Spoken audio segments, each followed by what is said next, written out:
at 7. Mother seriously hurt in North London hit and run. Anti-terror police investigate London letter bombing, and injuries for the England team ahead of friendly with Spain. At 7 o'clock, I'm Sarah Birmingham. A mother's being treated for serious injuries after a hit and run in Edmonton. She'd just collected her child from Hounsfield Junior School in Hertford Road when they collided with the van. The child was unhurt and the van was later found abandoned. The woman has been airlifted to the Royal London. Anti-terror police are tonight trying to find out who sent a letter bomb to the offices of Capita in Victoria Street. That's the company that runs the congestion charge. It went off, leaving a woman with hand and stomach injuries. The offices were closed for around 5 hours. I think some people are a bit shaken up, but everyone seems to be fine, just getting on with things, really. Just stopped outside. We don't know what's going on. I feel terribly sorry for the lady who's been injured, but everyone's got to get about their business. We can't be made prisoners because of terrorists, can we? The big supermarkets say sales of poultry are virtually unchanged despite the discovery of the deadly strain of bird flu in Suffolk. 160,000 turkeys have been slaughtered at a Bernard Matthews farm in order to contain the outbreak. Several countries have stopped imports of British poultry. Environment Secretary David Miliband told the Commons the threat to the public is negligible. Our goals in this case are clear: to stamp out the disease, to protect public health, to protect animal health and welfare, and to regain disease-free status for the UK. The 100th British soldier to die in combat in Iraq was from the 2nd Battalion, the Duke of Lancaster's regiment. The soldier, who hasn't yet been named, was killed in a roadside bomb attack in Basra. He was serving as part of the multinational force in southeastern Iraq. A number of civilians were also injured in the attack. Drivers in North London will be feeling love in the air this Valentine's Day. Traffic wardens in part of our city are going on a one-day strike. The GMB union says its members in Enfield will stage a 24-hour walkout on February the 14th in a row over union recognition. And the gherkin's been sold for a record £600 million. It's thought to be the most ever paid for an office property in London. Insurance group Swiss Re has told the iconic 41-storey building in Liverpool Street to the German real estate group IVG Immobilien. And in sport, England have been hit with another injury ahead of Wednesday's friendly with Spain. Chelsea defender Wayne Bridge has been forced to pull out of the game with a thigh injury. It follows the withdrawal of former Crystal Palace striker Andrew Johnson with his ankle problem. Taking a look at London's top travel story for you, Grosvenor Road in Pimlico is closed from Chelsea Bridge towards Vauxhall Bridge, and that's because of an accident. Looking at London's weather for tonight, the skies will be clearing tonight and it will be dry and cold with some frost around. Temperatures getting down to -1 degrees in town, so we're looking at possibly lower temperatures on the outskirts. And right now we have got 6 degrees at Tower Bridge. Looking ahead to tomorrow, cold with some patchy fog, and we'll have a high of 6 degrees tomorrow. This is LBC, it's 7:03. I'm Alan Joyce in the LBC 97.3 Travel Centre. As you heard Sarah mention there, delays around Pimlico with the closure of Grosvenor Road going from Chelsea Bridge. As a result of that closure, Chelsea Bridge itself going northbound is looking very slow. Claverton Street's also closed as a result of that accident there. M25, the west stretch really this afternoon has been clockwise from 13 to 16. It is easing down though from Staines to the M40 after that diesel spill from earlier on. Wood Street in Kingston still very slow in the one-way system there after a broken down lorry just outside the train station. That's now been moved out of the way. A10 slow both ways towards Dalston Kingsland train station because of a crash there. And Hertford Road in Edmonton still partly blocked with that serious accident near to the Forest Road Health Centre. Traffic still taking it in turns to get past that one. Do add your updates though as well on the jam line 08000 68 60 80. On the trains, one railway still replaced by buses going from Broxbourne to Hertford East northbound only after a signal problem. On the tubes, delays on the Victoria line. Your next update in 15 minutes. LBC 97.3 Travel with Confused.com. Tired of searching for car insurance online? Confused.com. Make it simple. Directions were always a sore point when we were driving. I'd say left, he'd say right. But TomTom solved the arguments. And it's cheaper than a marriage counsellor. Happy Valentine's Day. TomTom. Millions of users, millions of reasons to get one. Now more affordable than ever. Visit TomTom.com. When does the congestion charge extend to the west? The 19th of February. So what's the quickest way to pay the £8 daily congestion charge? By text. Just register at cclondon.com. Can I also pay over the counter? Yes. You can pay at shops and selected petrol stations where you see the congestion charge sign. Congestion charging is changing. Be ready. For more information, visit cclondon.com or call 0845 900 1234. Seborrheic dermatitis is a condition that causes severe dandruff with a dry, red, itchy scalp. If you suffer, or think you may, Chiltern International would like to hear from you. We're running clinical trials to test new shampoos and products. Naturally, you'll be paid for your time and travel expenses. If you consider taking part, call 0800 783 0976 or email volunteer@chiltern.com to find out more.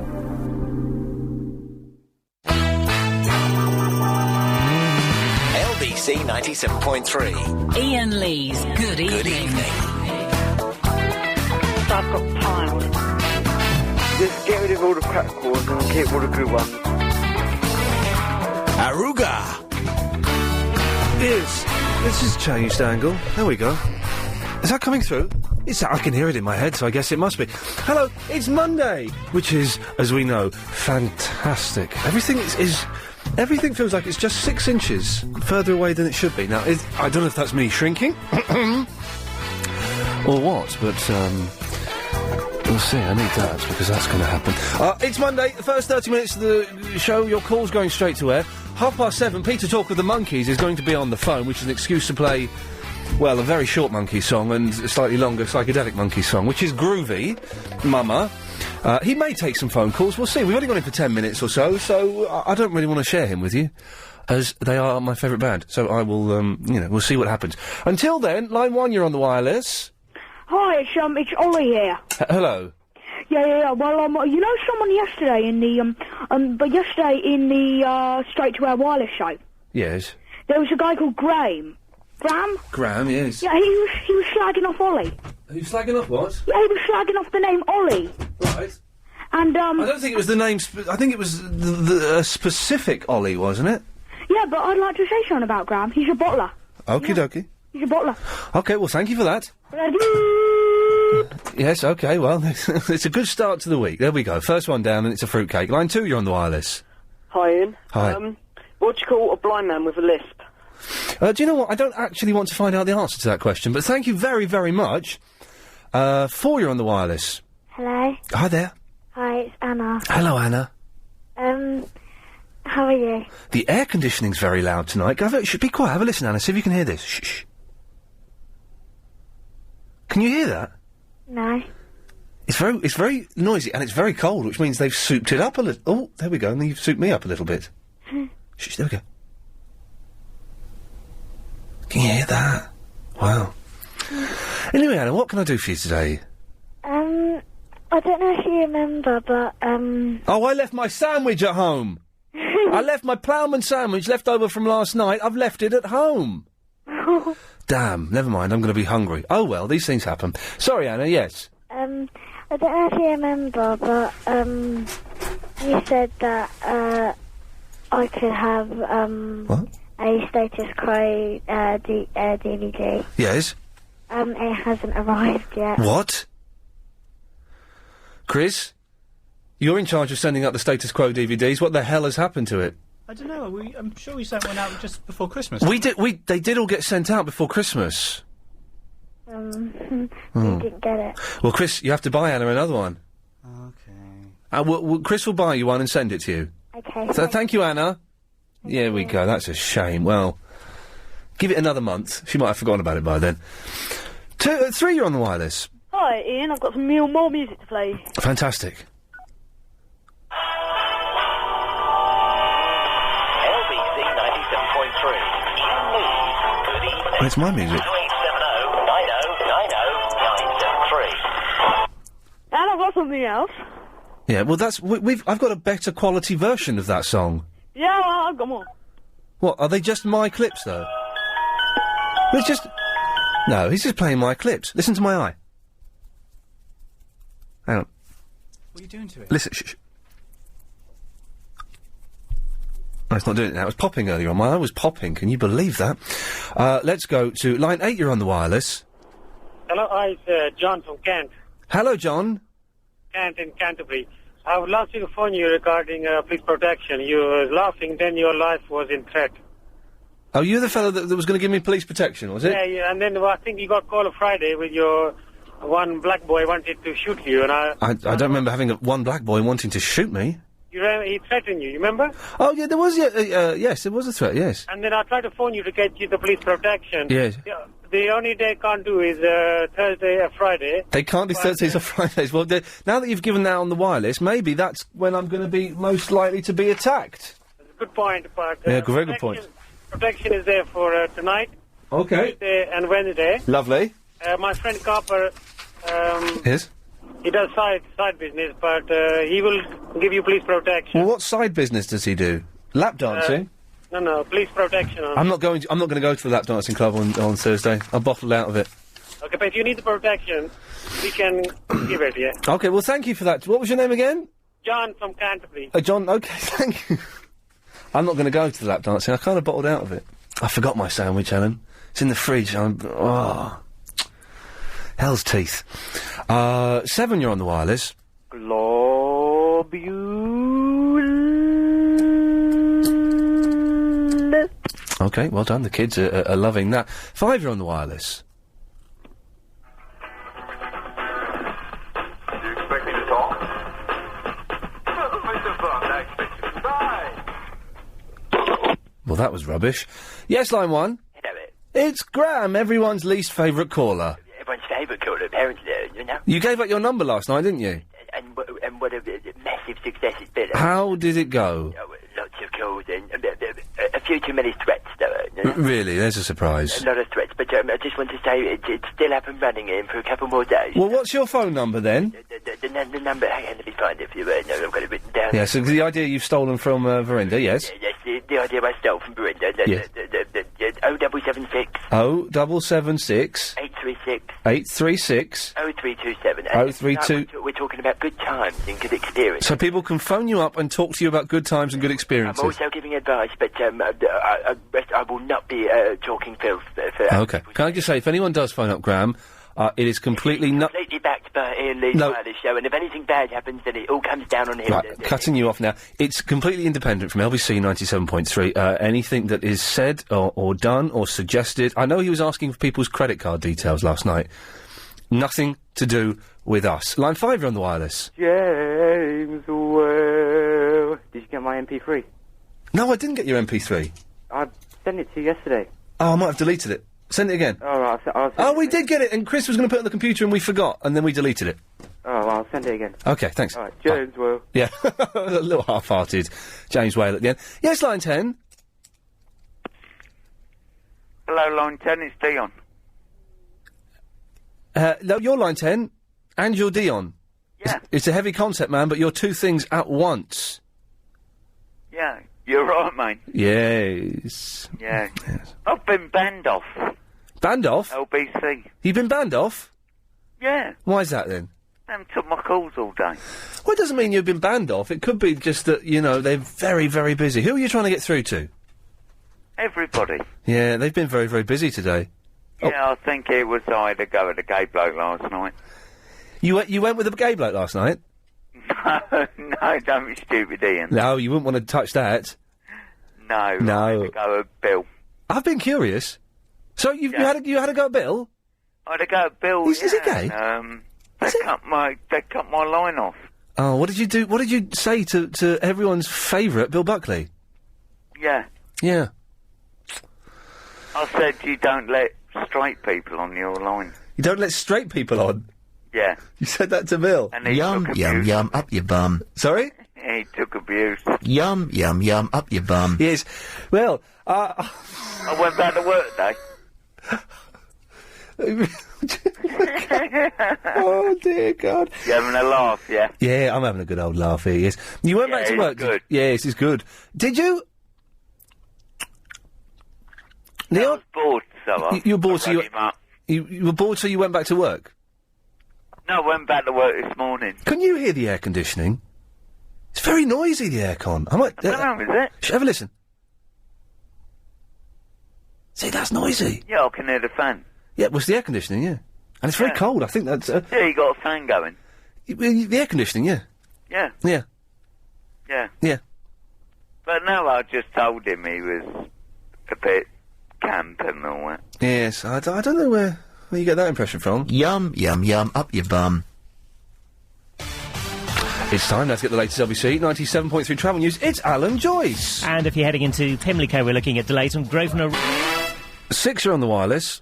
I'm out in Honolulu with Dog the Bounty Hunter. Thanks for letting me join you, Dog. Yeah, it's a pleasure. I gather you like listening to LBC on your iPod? Yeah, I sure do. What do you think of Iain Lee's Good Evening? He's a main man, one of the best. Who's your favourite caller?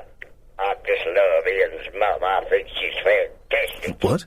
Oh, this case we're going on now, is it a dangerous bail jumper that we're going to be dealing with? Yeah, he's a Twix Kit Kat addict and he goes very, very funny. Well, I'm glad I've got my bulletproof vest on. Anyway, before we go in for the attack, as they say, I'll better hand you back to the studio, Ian. So, thank you, Pip. He's with Dog the Bounty Hunter. Many things amaze me there. The Dog the Bounty Hunter sounds a bit like Philip. That he fancies my mother, and that Philip has got a bulletproof vest. There's a lot of things there I wasn't expecting to hear. Yes, line 4. Hi, Ian. Hi. How are you, mate? Yeah. Just have to say, just to reiterate, yesterday's Triple M was fantastic. Now, wasn't it a good one? It was brilliant. I told you it was brilliant. It was a good... If anyone missed it last night, and I mean this sincerely, it was probably one of the best ones we've done, easily in the top 3. Can I suggest you subscribe... It's a couple of quid. What does that mean? To the LBC podcast, lbc.co.uk, and just to get last night's show, even though you can get everything else's, just get last night's show, because it was fantastic. Oh, I totally agree. Yes. I've been prank calling Graham all day for you. Well done. You know, you say for me, I don't care. Well, it's get on his nerves, isn't it? OK, Graham's number, by the way, if anyone wants to call Graham up, 0776 836 0327. I've called Pradeep as well. He's quite a nice chap, Pradeep. Oh, OK. This is the new trend now. Everyone is giving out their phone numbers. Pradeep has put his phone number up on MySpace. Graham is giving out his. Verinder is giving out his. Everyone's giving out their phone numbers. I haven't been able to get hold of Verinder. His phone's always switched off. He's a bottler. Oh. That would be why. And lastly, I think I've fallen in love. Oh, all right. What's his name? Funny. No, it's, you know that woman that's got that, what's it called, YouTube thing, when she uses her phone and calls in. You know, oh, yes. She is beautiful. Isn't she lovely? What's her name? Is that Zara? Zara, okay. Oh, no, you're going all sleazy on me, Mushfiq. I'm going to say goodbye. Bye. There we go. 6, you're on the wireless. I'll never give out my phone number. Dragon sausage. OK, well, get a decent line, and we would have heard you saying dragon meat sausage there. Unfortunately, we didn't. Yes, line... hello, line 8. Oh, hello. A very good evening to you, Ian, my darling. Hello there. I missed Graham's phone number, and I can't wait. Can you give it out to me again? It's 0776... Wait a minute. Oh, the pen. OK, get a pen and we'll give it out after the news. Line 7, you're on the wireless. I've been away for a couple of days and everyone's given out their phone numbers. It's the new fashion. Well, I rang up Graham. Yeah. All right, and he threatened to touch me. OK, well, this is what I say, if, you know... And I feel, I'm a bit nervous now. He is no way endorsed by or supported by this show or this radio station. I feel dirty. Yes, well, you are, though. No. Yeah. Thanks for that, Eduardo. 9, you're on the wireless. Hi, Ian, do you want to give out my phone number as well? No, I don't think I do, actually. 6, you're on the wireless.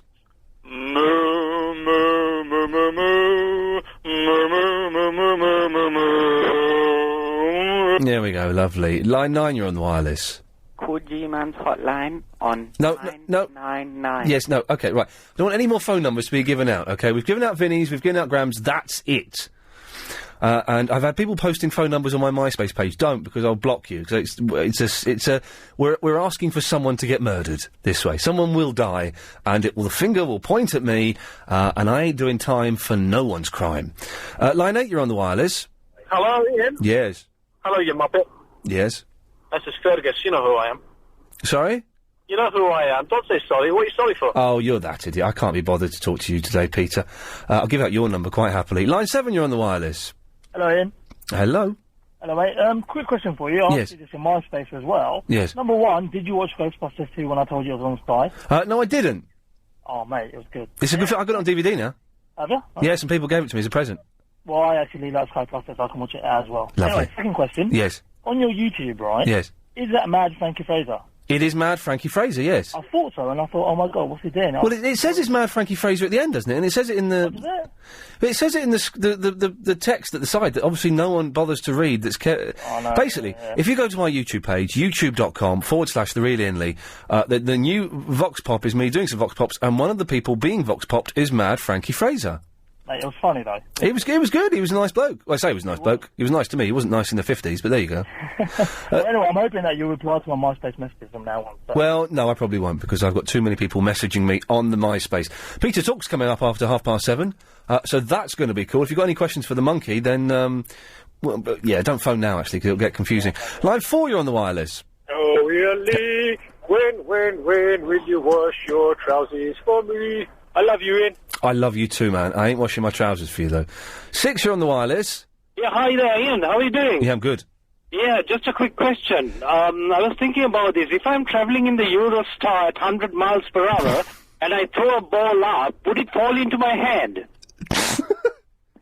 I don't know. It's one of the questions that's puzzled philosophers for, about 12 years since we've had the Eurostar.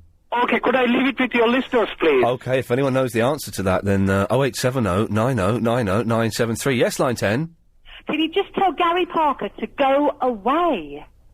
Gary, will you leave the woman alone? She's not interested. Line 5, you're on the wireless.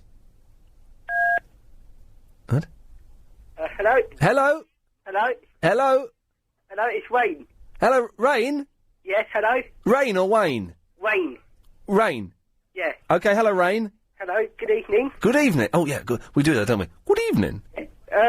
Nothing much. I just phoned up to say about Mark Gatlin. Oh, he's the fella with the CD that we played on Friday. Yes, that's right. We've lost the CD.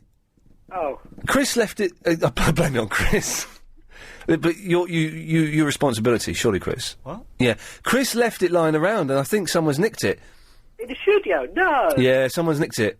Oh, no. But we had one request for it yesterday. Oh. Yeah, Mark Gatlin phoned up. He had a text message. Oh, well, it wasn't him that requested it. It was some lady. Yeah, some lady. Yeah. Oh, right. That's good. Yeah, that's very good. It's good, isn't it? Yeah. It's going to be a slow night tonight, isn't it, Rain? Yeah, it's going to be a slow night tonight. Yeah. I can feel it. I can just feel it, you know. Yes, line 3. Yes. Good night. 1, you're on the wireless. Hey, Iain. Yes. I just wanted to say that the Aquaman is back. Excellent. He fell in a fish tank. Lovely. I bought a water pistol the other week to squirt the cat that comes into the flat. Not bothered to use it. The cat came in the flat today, and I thought, right, this is it. It's time to get armed and dangerous now. I'm not messing around. This cat is going to get some of it. So I got the water pistol, took the packet off. I can't work out how to fill it up. There's no removable bit. There's no cap. There's no and there's no instructions on the packet. So I've got a water pistol. I have no idea. I'm going to bring it in tomorrow and we'll try and work it out. Because I can't do it. All right. You don't need to pacify me. It's you know. Yes, line 6. Yeah, hi. Hey, Chris. How you doing? Yeah, it's Iain. Iain, sorry. Yes. Iain, I tried to... I did try to... Yeah, turn your radio off. Yeah, sorry. Try to email you all right. Can you just go over your email address, please? IAIN at LBC .co dot U K. Thanks. Right. It's going to be a slow night tonight, isn't it? Sorry, let's send you the copy of the reports from the charity we've been sending off. What? All the, you know... What? Right. I wouldn't bother. Why not? Because you've increased our sales by so... Oh, you're the boiler dude! We send the 25% off, but you've increased our business by charities. Do I get any money? Do you want some? Yes, of course I do. At the moment, you are in £250,000 in credit. Fruitcake, let's get one more. Line 7, you're the last Triple M call. Hello? We can do better than that. Line 6, you're the last Triple M call. Yeah, I know how Ian's water pistol works. Oh, yeah, go on. Yeah, on the gun, it'll have a cylinder. You unscrew that, you fill the cylinder out with water, and you screw the cylinder back in again. But there's nothing to unscrew. You sure? Well, I was fiddling around with it for ages today, and I couldn't find anything. Want to look great and feel even... OK, listen, let's just get rid of that call. Any calls that call up from now on, we'll speak to Chris, the producer, and we'll come on the show in the traditional, old-fashioned sense of the word. So, 0870 9090 973. After the news at 7:30, very exciting. Fingers crossed, touch wood, we don't know if this is going to happen. It could all, go the wrong way. We're going to have Peter talk of the Monkees for 10 minutes or so. So if you've got a question or anything you'd like to ask him, but you have to be nice because he's one of my favourites, then you call the number 0870 9090 973. Apart from that, how long does it take to get a boat all the way to America? Well, Edison had a pig named Porky. This pig named Porky loved pie. He loved pizza pie, pumpkin pie, pineapple pie, pizza pie, mince tarts. And Peter Percival Patterson's pig Porky loved pie for breakfast, pie for lunch, pie in the afternoon, and pie before he went to bed. Peter Percival Patterson's pig Porky ate so much pie that do you know what he did? He popped. Peter, talk? Yes. Can you still do the P's? Of course. Peter Percival Patterson had a pig named Porky. What the hell was... You don't lose that. You're riding a bicycle. What the hell is that all about, man? What do you mean what's it all about? It's just a riff. It's just a riff. What's music all about? Hey, no... What is skiing all about? Wow, it's getting ethereal 30 seconds into the... Hey, listen, man, it's fantastic to have you on the show. Thank you very much. Oh, it's my pleasure. I'm glad we can get together and do this. How you been? I've been all right. Are you eating chocolate this time? Because last time we spoke, you were in California, you were stuffing your face full of chocolate. I was indeed, but as a matter of fact, I am chocolate-free at the moment, but I'm only between chocolate bites at the moment. But I'm not eating chocolate in your honor, Ian. Well, good. I'm glad. I'm glad. Now, listen, you're in the UK at the moment. I am. I'm in Nuneaton as we speak. Now, I don't know where Nuneaton is, and yet this is my country. Whereabouts is it? Do you know? I think it's in Warwickshire. Okay, Warwickshire. Okay, well, I'm just guessing. You say Warwickshire? We say Warwickshire. We don't say the second W. No, you don't. Warwickshire. Warwickshire. Yeah. Can you take me to Leicester Square, please? Leicester Square. I understand. Charmonsley. What is this Charmonsley place? That's You mean Chumley? Chumley. Listen, man, it's our language. We can say those crazy words however the hell we want. Yeah, well, we say Worcester and Worcestershire in the States, too, you know. I live near a Worcester. There's a Worcester in Massachusetts, and by gosh, they don't say Worcester either, Worcester. You say aluminum, though. We say aluminum. You say aluminium here? Yeah, aluminium. You guys are weird. Which mean, hey, hang on a minute. We used to own your country, and if you don't... Yes, you did, but you lost it through inattention. Well, we might just come... We're letting you look after it, and we may come back and grab it one day. You know, I wish you would, to tell you, although I'll tell you the truth, with all due respect, your PM isn't doing much better than our president. Hey, well, we can have this conversation. It turns out our fella was a bit of a loser as well. Well, he did all right for a while, apparently. The weird thing about me is, you know, I'm a way wacko lefty liberal pinko weirdo, and I thought, God, it's great Labor's getting in this, but now look at this. I mean, I believe in these things in general, but there is such a thing as idiocy on both sides. Hey, man, listen, that's what we all thought when we can have a little bit of politics with Peter. So, of course, we all thought the same. We thought fantastic things are going to change, and then he started an illegal war in Iraq. Yeah. Anyway, enough of that. When did he become our man's toady is what I want to know. Well, I don't know, but hey, it doesn't make any... Listen, so you're playing a gig tonight?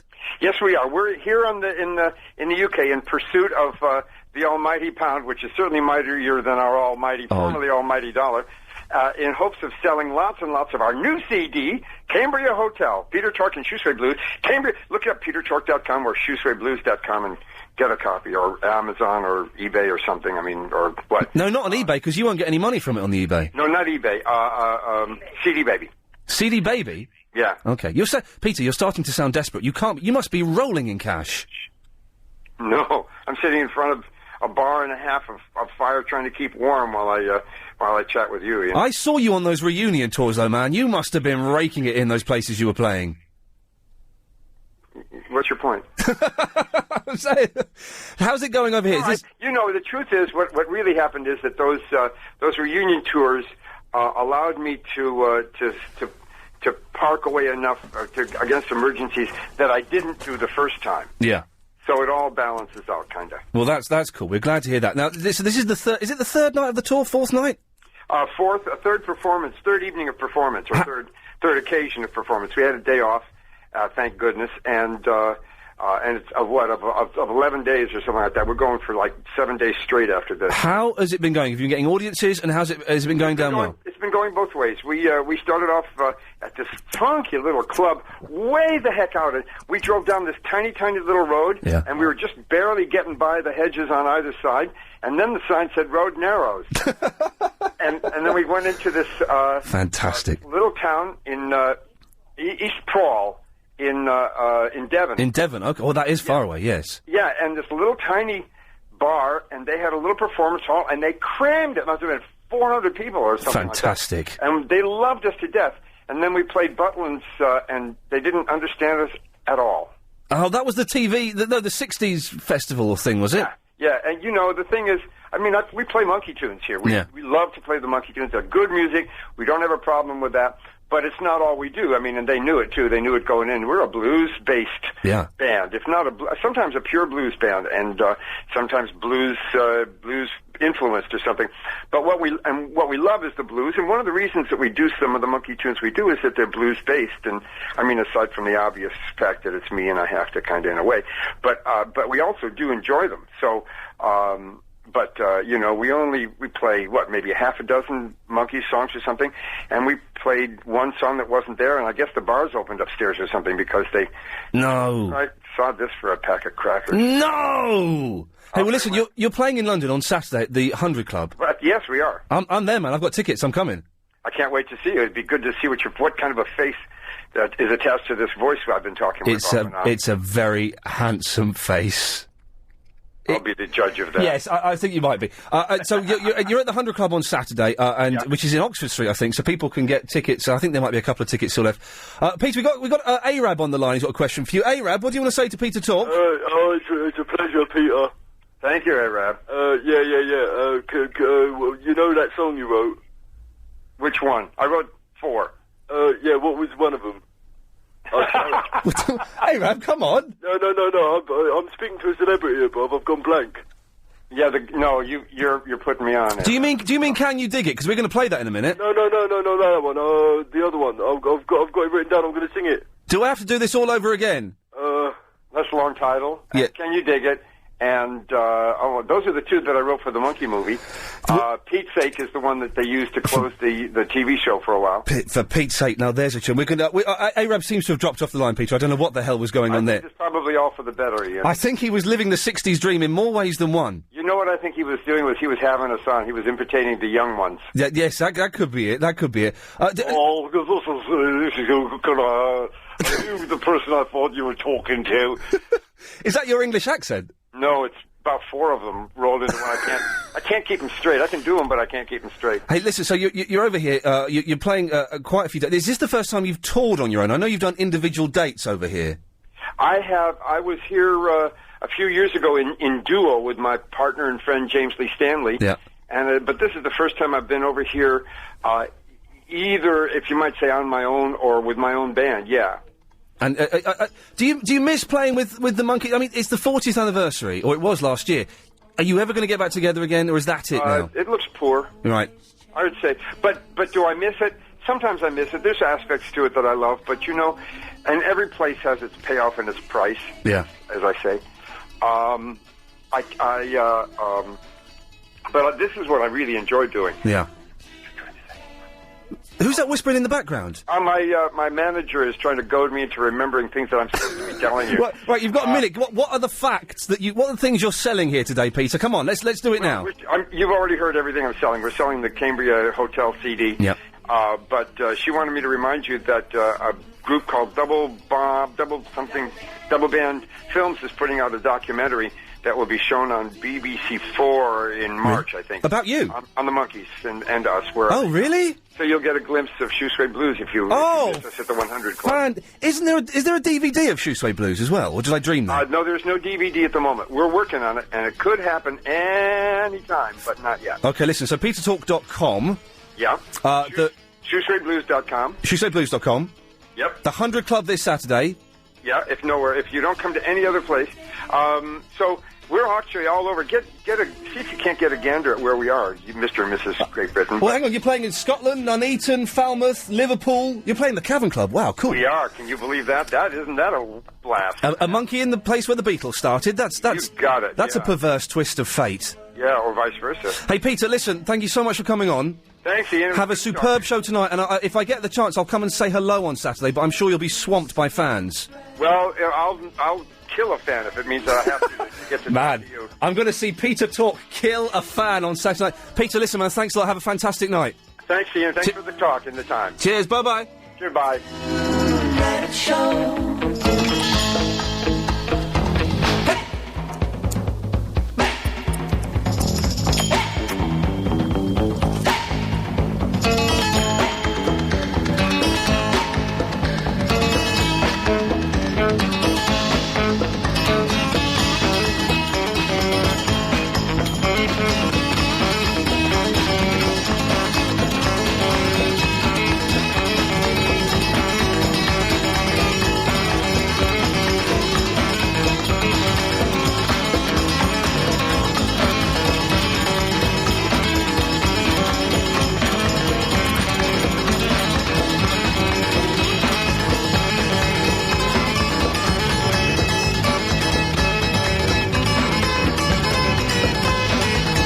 This is the 60s, Mama.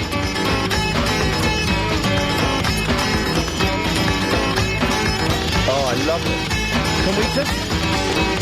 Can we just play monkey songs all night, like the obscure ones though that no one knows? Oh, I love it. That's Peter Talk of the Monkeys, fantastic. It's time now to get the latest LBC 97.3 travel news. Here's Alan Joyce. Thanks, Ian. We're looking at delays in Heathrow, Stanwell. Good evening. Can we go home early? We've had Triple M and we've had a monkey. It don't get no better than that. I'm going to go and see Peter Talk Saturday night at the 100 Club. And it's going to be superb. I've got a bit of a headache, actually. I haven't got the aspirin on me. Oh, it's going to be good. I'm looking forward to that. I've got a lot of good gigs coming up. Dolly Parton. Oh, and thank you to Conrad, who sent me a whole box full of Dolly Parton CDs and a DVD, which was very kind of you. Thank you very much for that. I've got Dolly Parton, I've got Brian Wilson coming up. Where's my aspirin? There we go. Sorry, Paul, can I just take some aspirin? So what? I just want to take some aspirin, is that alright? Yeah, go ahead. I'm getting a headache, blinding headache. It's been a stressful day, really. Oh. Yeah. There we go. Is that better? Yes, there we go. Hello, sir, what can I do for you? Yeah, well, I was in Virgin last week, and I was yeah. going to buy a Monkeys album. Yes? And I couldn't decide which one to buy. Okay. So I thought I'd ask the experts. Oh, the monkey? Well, the monkey's gone, but you can ask me, because I know what I'm talking about. Yeah, the Monkeys, the band. Yeah. The band. Yeah. Which album should I get? Should I get Monkeying Around, or, what? Monkeying around? Well, I'm guessing you just want to go, as a beginner, Paul, you want to go for your bog-standard greatest hits. That'll do it, will it? Yeah, just get a bog-standard greatest hits, that's all you need, they're all on there. Nothing that's a bit out of left field, Well, OK, you want something out of left field, get the soundtrack to the film Head. What's that, then? Oh, OK. Well, it's the soundtrack to the film Head that they made. Oh, right, OK. That's that. You don't get no more left field than that in Monkey's world. Yeah, I think I'll just go for the greatest hits. There we go, Paul. I thought that would probably be the safest option for someone like yourself. Yes, Reese? Yeah, hi, it's first-time caller. Just wanted to say hello. Hi, Reese. Hello. My friend wanted to say hello as well, but he's a bit too shy to come on the radio. What we like to call a bottler. One of them, yeah. Yes. His name's Lee, middle name John Major. Okay. Well, I've got a little challenge for you and your listeners. Okay, Reese. I've got a crossword puzzle. Yes. It's 5 letters. Yeah. Oh, and God. the clue is... There we go. H-I-J-K-L-M-N-O. H-I-J-K-L-M-N-O. That's the clue. That's the clue. And the word is 5 letters long. Have you got any of the letters? I can give you the second letter. It's A. A. I'm looking to Helen, because she's kind of the brains out of all of us. Helen, any ideas? Well, write it down, and I'll have your listeners write it down as well. Is it a swear word that we're aiming for? Is No. It's not a swear word. It's a proper word. The clue is H-I-J-K-L-M-N-O, and it's a 5-letter word. Second letter is A. Right, well, that's the... H is what? Is that the 8th letter of the alphabet? Hang on. A, B, C, D, E, F, G. H is the 8th letter. H, I, J, K, L, M, N, O. So that's the 8th through to the 15th letter of the alphabet. Yeah. Can we move William? And we're getting lots of calls. Hang on a second. I'm going to take some of these at random. Line 10, what's the answer? Water. Water? Yeah. How? Oh, well done. How is it water? HIJKLMNO is H2O. H2O. That's right. Well, hang on. How have you got the 2-0? Well, HIJKLMNO is H2O. H2O. You travel 2-0. It's water. What's your name, my friend? Ned. Yeah, well, you're a genius. Thank you for that. He is a genius. 'Cause it took me a long time to do that. It's a cryptic crossword, is it? It's very clever, yeah. Hang on a second. This is 5. Were you going to say that? No, I was going to say water pistol. I know what's wrong with your water pistol. I got cough before. Oh, Reese, well, listen, thank you for that. Thank you very much. Here we go. I hate cryptic crosswords. They're stupid. That can't answer could have been anything, and you go, yeah, that's right. No, it's wrong. Yeah, okay, what's the water pistol deal? Right, is it one of the ones that you have to pump up a handle? No, it's a crappy little one from Toys R Us. Why can't you I wanted to get a water pistol that looks like a proper pistol, but you can't get those anymore. I think they're worried about you getting shot if you play with man. Well, it's fluorescent green, man. My one used to be fluorescent green, and at the back of it, there was like a little cap. You take the cap off and put the water in there. That's right, yeah. But there's got to be, if you've got something like that, you should have something like that you undo. But I haven't got something like that. What I've got, it looks like some kind of... It's not that big, it's not a massive one, it's not one of the pumpers, but it looks like some kind of space pistol. What? Have you got a magazine? You got like something that pulls out the bottom. No, I was pulling it all afternoon and I couldn't get it to do anything. Seriously, I was in my kitchen just pulling it all afternoon. And nothing, I couldn't get anything in it or anything out of it. I tell you, just try putting it underwater and see if it fills up from a hidden hole somewhere. Well, if there's a hidden hole, then the water's going to come out when you take it out, though, isn't it? Might do. Yeah. Basically, Aaron, you phoned up to help me with the water pistol. You have nothing to offer at all, do you? Not really, no. Okay, good day to you. Yes, I got a water pistol to get rid of the fat cat that comes into the... It's not a fat cat, it's quite a sweet... William. Yes, what, William? Miss Monono of your Obo Modern Iain Lee, he sa wa danger. Boy, he won't bo LBC to a da lady get back. Oh no. Cause mo machano fine mahabo. Oh no, Iain Lee, he sa Obo Modern LBC, the gene number 1. Oh no. Yes, hello? Iain? Hello there? Yes, hello, William, what? Iain Lee. Oh no. God. Yes. Yeah, yes. What can I do for you, William? Can you translate what I just said? No, I don't speak any foreign language whatsoever, so surprisingly, no, I can't. What did you say? Well, try and translate it. I'll call you tomorrow again. Iain, ohesa. Mismo LBC. The hesa febo famo. Oh no. Okay, thank you, William. Yes, well, okay, well, this is an odd... Slow night tonight. 0870 9090973 is the phone number if you want to take part. If you can, tell me what William was just saying. I hope it wasn't swears, because... What are the rules, Chris? If someone phones up and swears in a foreign language, what's the rule on that? Can we get taken to Ofcom for that? Only if we know it's a swear. So if we know it's a swear, we can get taken to Ofcom, and if we don't... Are you just making this up, or is this actually from the Ofcom guidelines? I'm making it up. OK, let's go to the ads. Good evening. Sorry, that's my fault for keep waving the headphones by the microphone. What a stupid boy. Hello, Tam. Hello, Ian. Hello, Tam. I'm from Nigerian descent, so I don't actually speak any Nigerian languages because my mum didn't teach me when I was growing up. Well, your mum, shame on her. Yes. I'm going to guess it's Yoruba or Igbo, but I'm not going to go any further than that. It didn't sound like swears to you, though, did it? No, it didn't. Probably something like, Iain Lee is the greatest.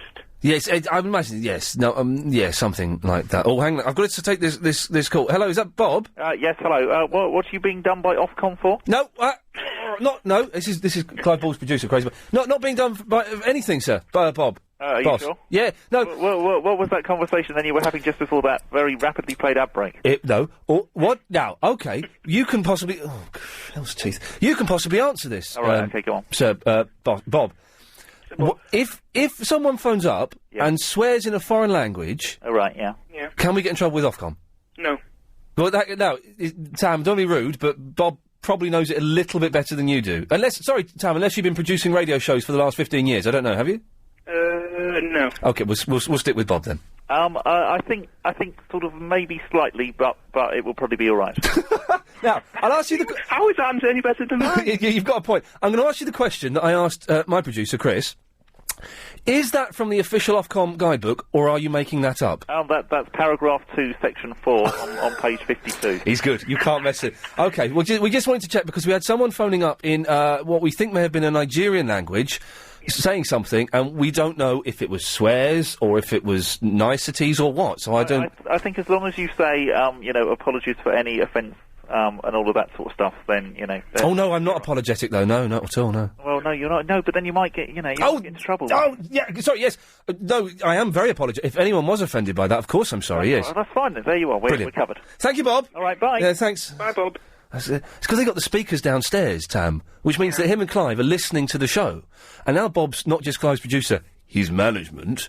Oh, dear. Yes, we have to be doubly careful of what we are. It seems pretty difficult running a radio show and being completely politically correct, and everything's got to be sure that you don't get sued or... Well, it is difficult, yes.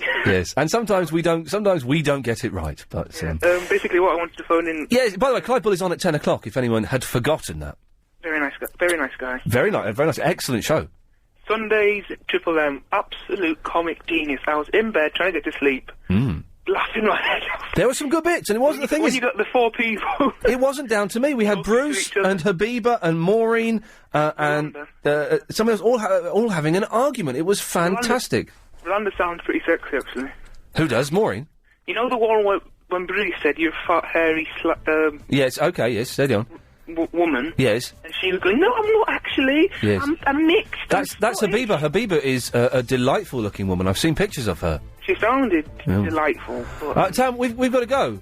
Okay, bye. Bye. Oh, I thought he had a point to make. It turns out I was incorrect.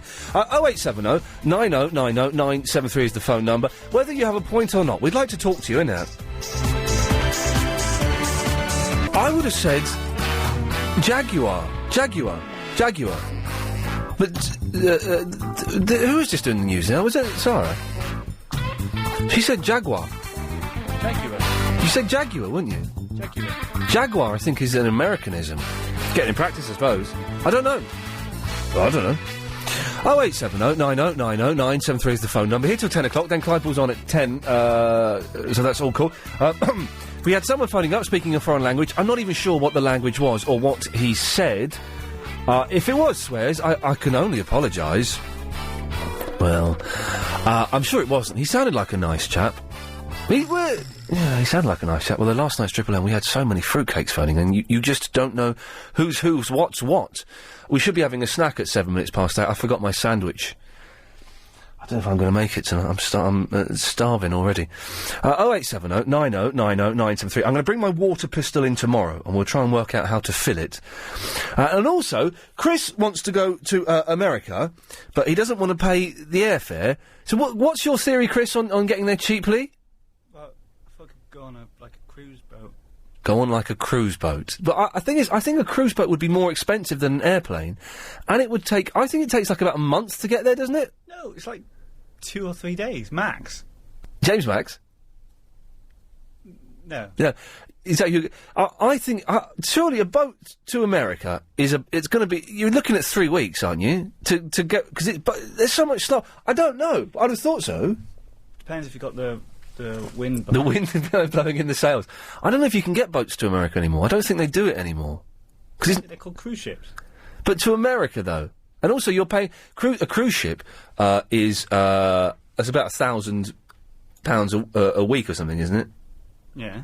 So you want it to be cheaper than an airplane, and it won't be. It's not that far. Pearl, do you know anything about boats to America? No.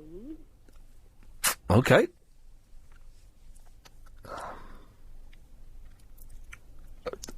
Why have you called in then? It's about the guy who spoke. Yeah. Pearl, is your mouth anywhere near your phone? Yeah. I can't even... Is it? Yeah, I said it's about the guy who spoke in Yes. foreign language. Yes. I don't know how far I'm allowed to push this fader. We're going to find out what happens here. I can't hear what you're saying. Oh, dear me. What phone have you got? Not my phone. It's not yours? What? It's a normal phone. It's a normal phone. It is. It's a rubbish phone. Is it a house phone? It is a house phone. Is it cordless? No, it's not. So it's got a wire and everything? Yes. You know the bit where... You know the little microphone bit at the end of the phone where you speak into? Yeah. Get your mouth as close to that as you can. Okay. Yeah. Is it okay now? Well, it's a little bit better, but it's... How old is your phone? Oh, it's just about a couple of months old. A couple of months. I'd take it back to the shop and say this phone is obviously made out of cardboard from the 1920s. It's rubbish. Anyway, Pearl. Buy me a new one then. No. Do you know what? My home phone is rubbish. And every now and then I go into Comet and I think, right, I'm going to get myself a new phone. And I look at them, and to get a really, really nice one, or one that's not even that nice, they're about £90, £100. I bought this for £5. For what? £5? Well, no wonder it's rubbish. It's connected to the internet. I think that's why. Huh? I think I've connected it to the internet. That's why. Okay, the phone is connected to the internet. Yes. Okay, well, what have you called in for, Pearl? It's about the guy who spoke in foreign language. Oh, yes. Yeah, he was giving you praises. He was giving me prizes? Yes. He said your show is the best. That's why he listens to the program every evening, and he'll call you again in the morning. He's going to call me in the morning? Yes. But he'll call you again tomorrow. Oh, tomorrow, okay. And you are the best, he said. Sandra, does that sound about right? Yes. Yeah, he's from Ghana. Yeah. And I caught the tail end of the conversation, See- and basically he's saying you're the best. Yes. And he likes LBC. Sandra, would you agree with me? Oh, it's true. No, Pearl, shush. I can repeat what he said. You can't hear what I'm saying. It's because your phone is rubbish. Oh, God. Oh, God. Sandra? Yeah? Would you agree that Pearl has got the worst phone ever? You should see my phone. It's a very nice classic. Well, I think because she didn't bring it very close to yeah, I think so. But it's close to her mouth now, and it sounds like that. It's all awful. Cream? Yeah, I will scream and you hear it better. It's not so bad. What? It's not so bad, Iain. What did she say then? It's not so bad. Pearl, what did you say about cream? I said, you want me to scream? Scream? Oh, thank God, that's... You want me to yell? Have a go, Pearl. Have a yell. Jesus. Yeah, no, I wouldn't do that again. Don't ask for it. Yes. So, Sandra, what was your interpretation? What language was it, first of all? Ghanaian language. And then, that's Ga? The dialect in Ghana. Ga? That's a great name for a language. And so, Sandra, what was he saying? Well, he said you're the best, you're very good, and he likes LBC. Oh, that's lucky. And you sure, ladies, he didn't slip in any bad language? No. Absolutely. Okay. Well, Sandra, thank you for that. You're welcome. Pearl, go and get a new phone. I will. Bye-bye. Bye-bye, there we go. What lovely, lovely ladies we had there. Slow night, but lovely ladies. 0870. Oh, God. 0870 90 90 973 is the phone number. It's Fariba. Hello? Hello, Fariba. Are you listening to Mika, the new pop sensation? Yeah, nice to talk to you after a long time. Long time no talk. Last time you've been in, I was giving you recipe for soup from my kitchen. Oh, yeah, I didn't make it. 2.5 weeks ago, dear. I didn't make it. I'm glad to see you nice and you're in a top form and it's great to hear. I'm in a top form. I've got a headache and I'm tired and I could cry a little bit and I've not eaten and I just want to sleep. But apart from that, Fariba, everything is hunky-dory. That's great to hear. Yeah.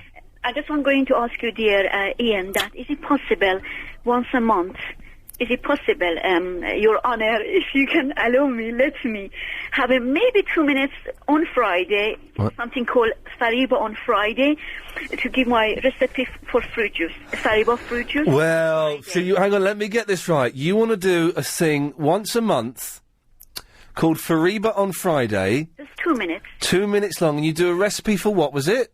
Fruit juice. For a juice? Yes. What kind of? Drink. What? Orange juice. You know, when you mix. What a recipe for orange juice? Yeah, just drink. That's just oranges. Well, we don't know yet. I mean. Well, for orange juice, it is. I know. I don't know juices. I know for a fact, though, that orange juice is just oranges, isn't it?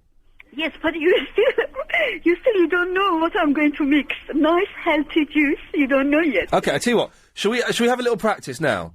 Yes. Okay, so here we go. I'm going to do the music, and I'll do the introduction. Let's see what's this music. I don't want this. Oh, guys, stop. Hang on. Oh, God, blimey, it stopped. Okay, right, here we go. It's time now for Fariba on Friday with her 2-minute fruit juice recipe. Okay.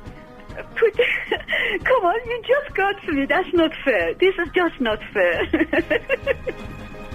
I'm not ready. You phoned up, Fariba, you phoned up and said you wanted to do it.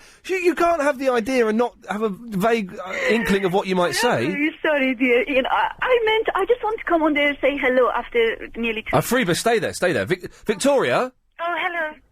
What? No, I'm talking to Victoria. Oh, hello. Yeah, Fariba, I'm talking to Victoria. Victoria? Yes. Yeah, Fariba? Yes, dear. Can you just be quiet for a second, because I want to talk to Victoria?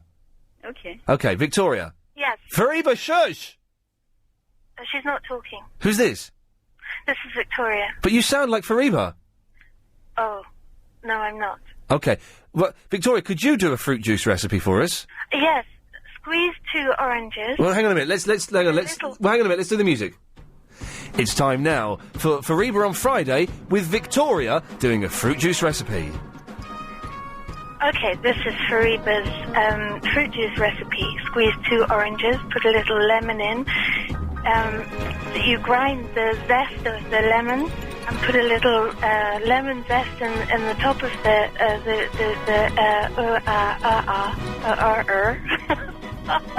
Perhaps I can't. Yeah, that was rubbish. That was absolutely rubbish. Yes, I know, it's crap. Well, yeah. Chris, you're the producer of the show. Do we allow Fariba to come on and do Fariba on Friday? We'll give her a chance. I tell you what I'd like to hear you doing, Fariba. Yes, dear. Interviewing famous people. No problem. I would pay top. I would give you a show on Channel 4, interviewing celebrities. Nothing like a big brother. I tell you what. The next time we get someone famous on the phone, yes. Like we had Peter talk tonight. Do you like the Monkees? Yeah. Yeah. The next time we get someone famous on, would you come and do the interview with me? Why not? Why not? Okay, we've got ourselves a deal. And would you like to start Fariba on Friday, this Friday? No. In 3 to 4 weeks, dear. Well, why not do it this Friday to start with? Dear Ian, I am the lady. I should take my time. Yeah, okay, so you need 3 weeks to gather a fruit juice recipe. No, excuse me, dear Ian. As you got me already, but okay, I got something ready in front of me. Please, if you give me 5 seconds or 10 seconds. Yeah. Pineapple with a passion. So you're doing one now? Yes. Well, the music's just about to end. Okay, sorry about that. Oh. Well, oh, God. Fariba, can you stay there a second? Shall we recap? Dear? Yeah, Victoria, can you stay there for a second? Oh, I think so. Yeah, this is really going to get all of the kids listening, isn't it? Travel news, Alan Joyce. And the M25 is now closed and... That's my fault, sorry. I should look for the red light. I mean, I'll get it one day. Fariba. Yes. Yeah. Yes, dear. Yes, we can you come on this Friday and do a fruit juice fancy? Do apologise, Ian, and to your listener. It's just impossible. Forgive me. It's impossible for this Friday? Yes, dear. How about next Friday? Third one. I don't know what you just said. The third Friday. What? Can we make it the third Friday? The third, so not this Friday. Let me get my diary. Hang on a second. Oh, God. My God. Hang on a second. Oh, you phoned up with the idea. Right, so, let's see where we are. So, this Friday is the 9th. You can't do this Friday. No. So, the Friday after is the 16th. You can't do that Friday. No, dear. So we go to the Friday after that, which is the 23rd. You can do that one. Yes, dear. So, Fariba, I'm putting this in my diary, Fariba on Friday. Fantastic. Okay, excellent stuff. Thank you, Fariba. And Ian, before you go, I got something here Yes. for your show. As you said, good evening, which is very funny and comedy. I written something 2-3 weeks ago, but if you give me a few seconds, it says, welcome. Sorry. Good evening. Sorry. Good evening to you all, gracious and gorgeous. You're welcome to Mr. Iain Lee show and producer Chris. That's so. That's brilliant. Did you write that yourself? Yes, dear. That's brilliant. You're welcome. Thank you, Fariba. I do anything for my friends, and you're great. Thank you so much. See you soon. Take care. Lots of love. Bye-bye.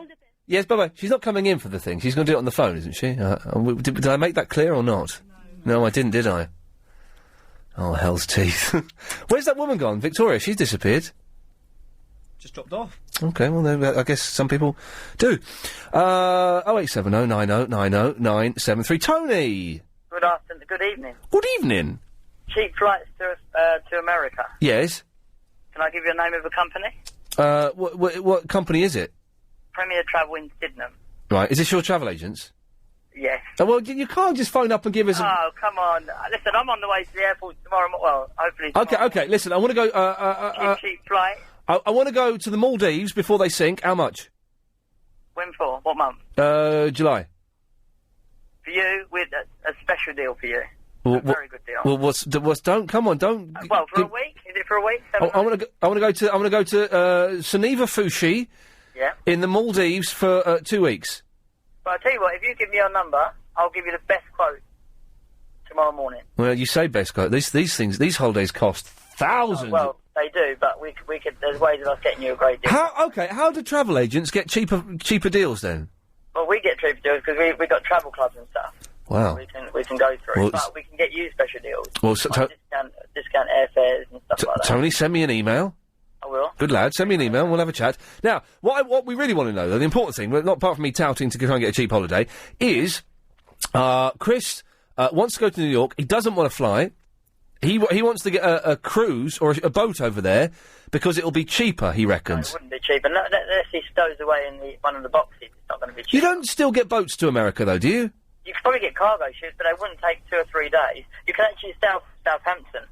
Right, and how long is it going to take you? It's going to probably take about 4 to 5 days. Oh, okay. And So it would start probably about £600-700 per person. But once again, we can offer a lot cheaper than that. all right, steady on. Come on now, you'll get me in trouble. So it's definitely less than 3 weeks, which is what I was thinking it was going to be. It wouldn't take 3 weeks. No, I mean you could sail to the Caribbean in about 4 to 5 days. Right. Okay. Oh, okay. It wouldn't take that long. Why would anyone want to go on a boat though? Those things are hideous. No, not like the cruise ships now. They've got so much sort of casinos, entertainment, swimming pools, stuff on there. Okay, Tony, thank you for that. All right, no problem. Good lad, there we go. I've just tried to blag myself a cheap holiday. It won't work. These things never do. The number of times I've tried to blag things on this show... Well, saying that, I did get 2 Xbox 360s, but that's it. Oh, and I got some... Chris, am I allowed to mention... Of the 4 things I got sent last week, how many of them am I allowed to mention on the wireless? 1. Just the chocolate heart? Yeah. I can't mention any of the things that were within that chocolate heart. Maybe at 5 to 10. At 5 to 10, I can mention the 3 things. You might have to help me reword some of it, because some of that language I wouldn't use in front of my mum. that round thing, I wouldn't say to my mum what that was. I don't even know what it is. I don't... I'll show you later on. I'm wearing it now. Victoria, you're back. Oh, hello. Hello there. Yes. Your boys are very eager, aren't they? They phoned me 3 times. Well, you say my boys. It's just Chris. Oh, hello, Chris. Hi. But yeah, okay, stop flirting. What do you want, Victoria? I wanted to tell you how to use your pistol, but Oh, yeah?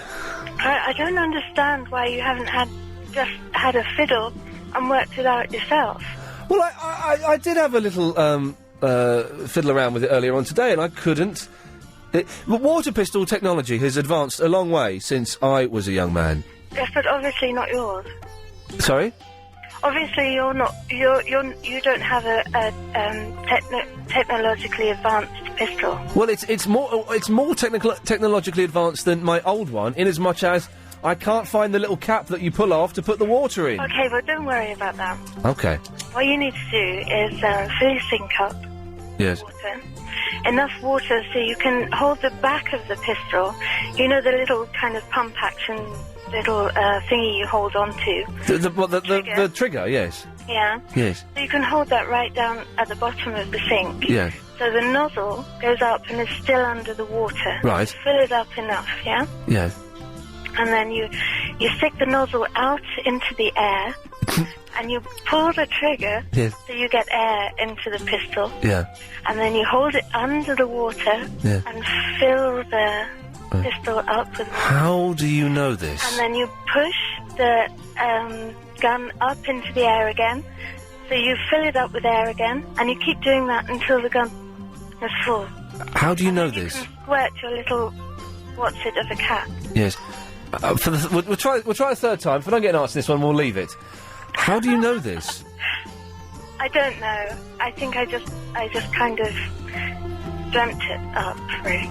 You're going to have to try and see if it works. Might not work. Yep. Thank you for that, Victoria. Eh? Yes. All right, then. Thank you. See you later. Yeah, I can't believe you... yes, Chris, she sounds hot. Yes, she had a sexy turn of phrase. Yes, she sounded delightful. But she was a fruitcake. She didn't know what the hell she was talking about. Oh. Works for me. Yeah, it did. She was a nice voice, wasn't it? It's a lovely voice.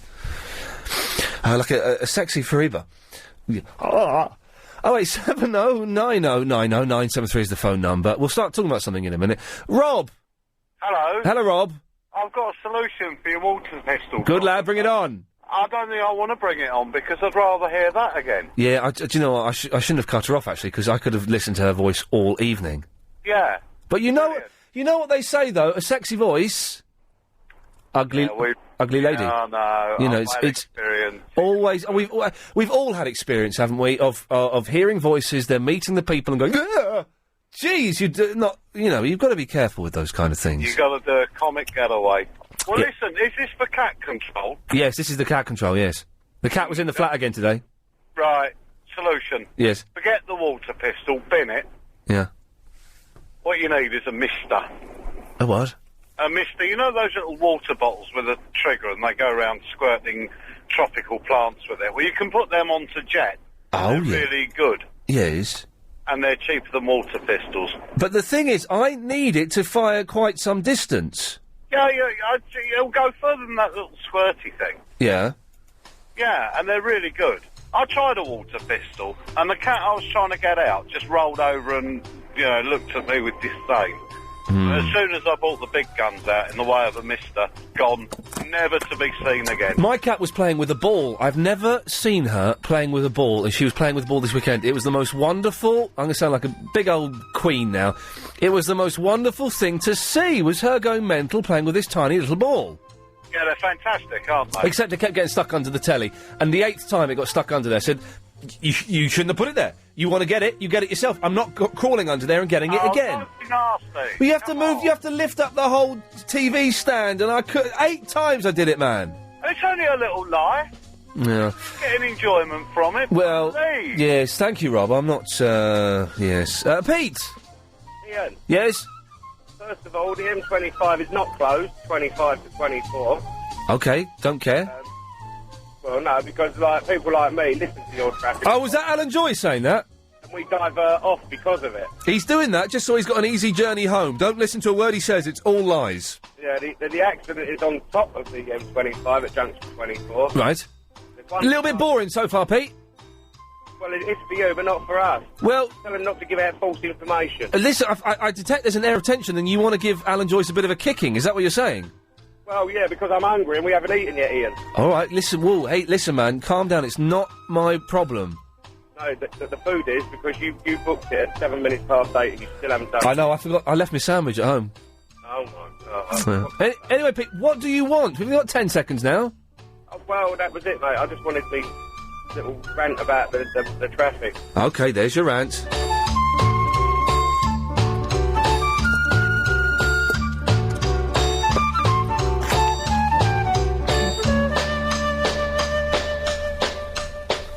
Last week, we stayed at home. Yes, 087090900973 is the phone number. We're halfway through the show, and to be honest, we've discussed nothing. We've had Peter Talk from the Monkeys on, which was is always fantastic. And the fact, you know what was cool? The fact that he remembered he'd spoken to me before. You do interviews with people sometimes, and they have no idea that you've met them before or spoken to them before. So that was cool. What else have we mentioned? We've had people complaining about the travel, but I think Alan Joyce is doing an excellent job. No one can do it better. We've talked about boats to America, water pistols, and the language of Gar. If you want to contribute, give us a call. We'll take your calls after the latest LBC News. Oh, excuse me. LBC 97.3. To apologise. Stop it. I was having a cough. Can we do it? Sorry, Anna, I was having a lovely little cough there. Let me clear my throat and then we'll do it again. Hit it. That's better. No coughing now. LBC 97.3. Yes. Iain Lee's Good Evening. Call 0870 90 90 973. That's better. I was having a lovely little cough. I think the cold has gone after 4.5, nearly 5 weeks. It's gone.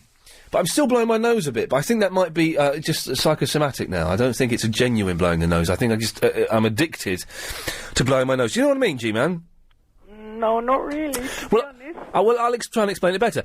I think I've been blowing my nose for so long now, nearly 5 weeks, that yes, it's a long time, that I think I need to blow my nose. But I don't, but I do it out of habit. That happened with me, like, when I used to do, like, number threes a lot, innit? Yeah, I think we should leave the numbers alone. Yeah, all numbers, leave them alone. Hotline numbers, all of that, leave them alone. Yeah, innit? Oh, I've got to do this, actually. There's one number I can't leave alone is, What number? Oh, okay, now, I'm going to read out this live read. See if you can spot the mistake, okay? Okay, I'm not good at this. It's okay. like school again, innit? It's a test for you, Jimmo. See if you can spot the mistake. Back bad memories. Okay, well, don't worry. I'm not going to beat you up. No, it wasn't like that. I was just a bit... Okay. There's a brilliant mistake on this. Paul Ross is offering one lucky listener 2 free passes to... It's wrong. Sorry? It's wrong. No, that bit's right. Paul Ross isn't offering nothing. No, Paul Ross is definitely offering one lucky listener 2 free passes, okay? But they might not be lucky. That's opinion. That is opinion, okay. But it is just opinion, right? One lucky listener, 2 free passes to any Cineworld cinema for a whole year. So that's true. That's all true, okay? Except the opinion bit. Except the opinion bit. All you have to do is answer this question. Julia Roberts is the voice of Charlotte the Spider, but for which film did she win a Best Actress Oscar? Shawshank Redemption. I don't think she was in that. Ghostbusters 2. Yes. Is it Ghostbusters 2? Hey, right, okay, you're listening for the mistake. You're not meant to be being an idiot. Is it A, Erin Brockovich, B, Pretty Woman? No. Well, don't give the answer out, mate. Oh, okay. Or C, Notting Hill. Yes. Text the word film, followed by a space, followed by your answer, A, B or C. A, B, C. All text costs £1, plus standard network charges. For more details, go to www.lbc.co.uk/Cineworld. What's the mistake, G-Man? I don't know. Chris, did you spot the mistake? Of course he did, and he's done. Okay, G-Man, what number should I text the answer to? I would say, well, A, B, or C seem a good offer. I'm not going to give away any answers. No, I don't want the answer. But what if you did know the answer? What number should I text the answer to? The number, innit?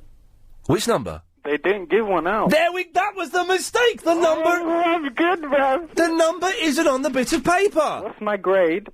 You got a D. Well. Minus. Oh. Well, luckily, Chris is that the right answer? Is that the right number, Chris? That is the correct one. Fantastic. Okay. The number is, and Chris has gone into his emails and found it. 823.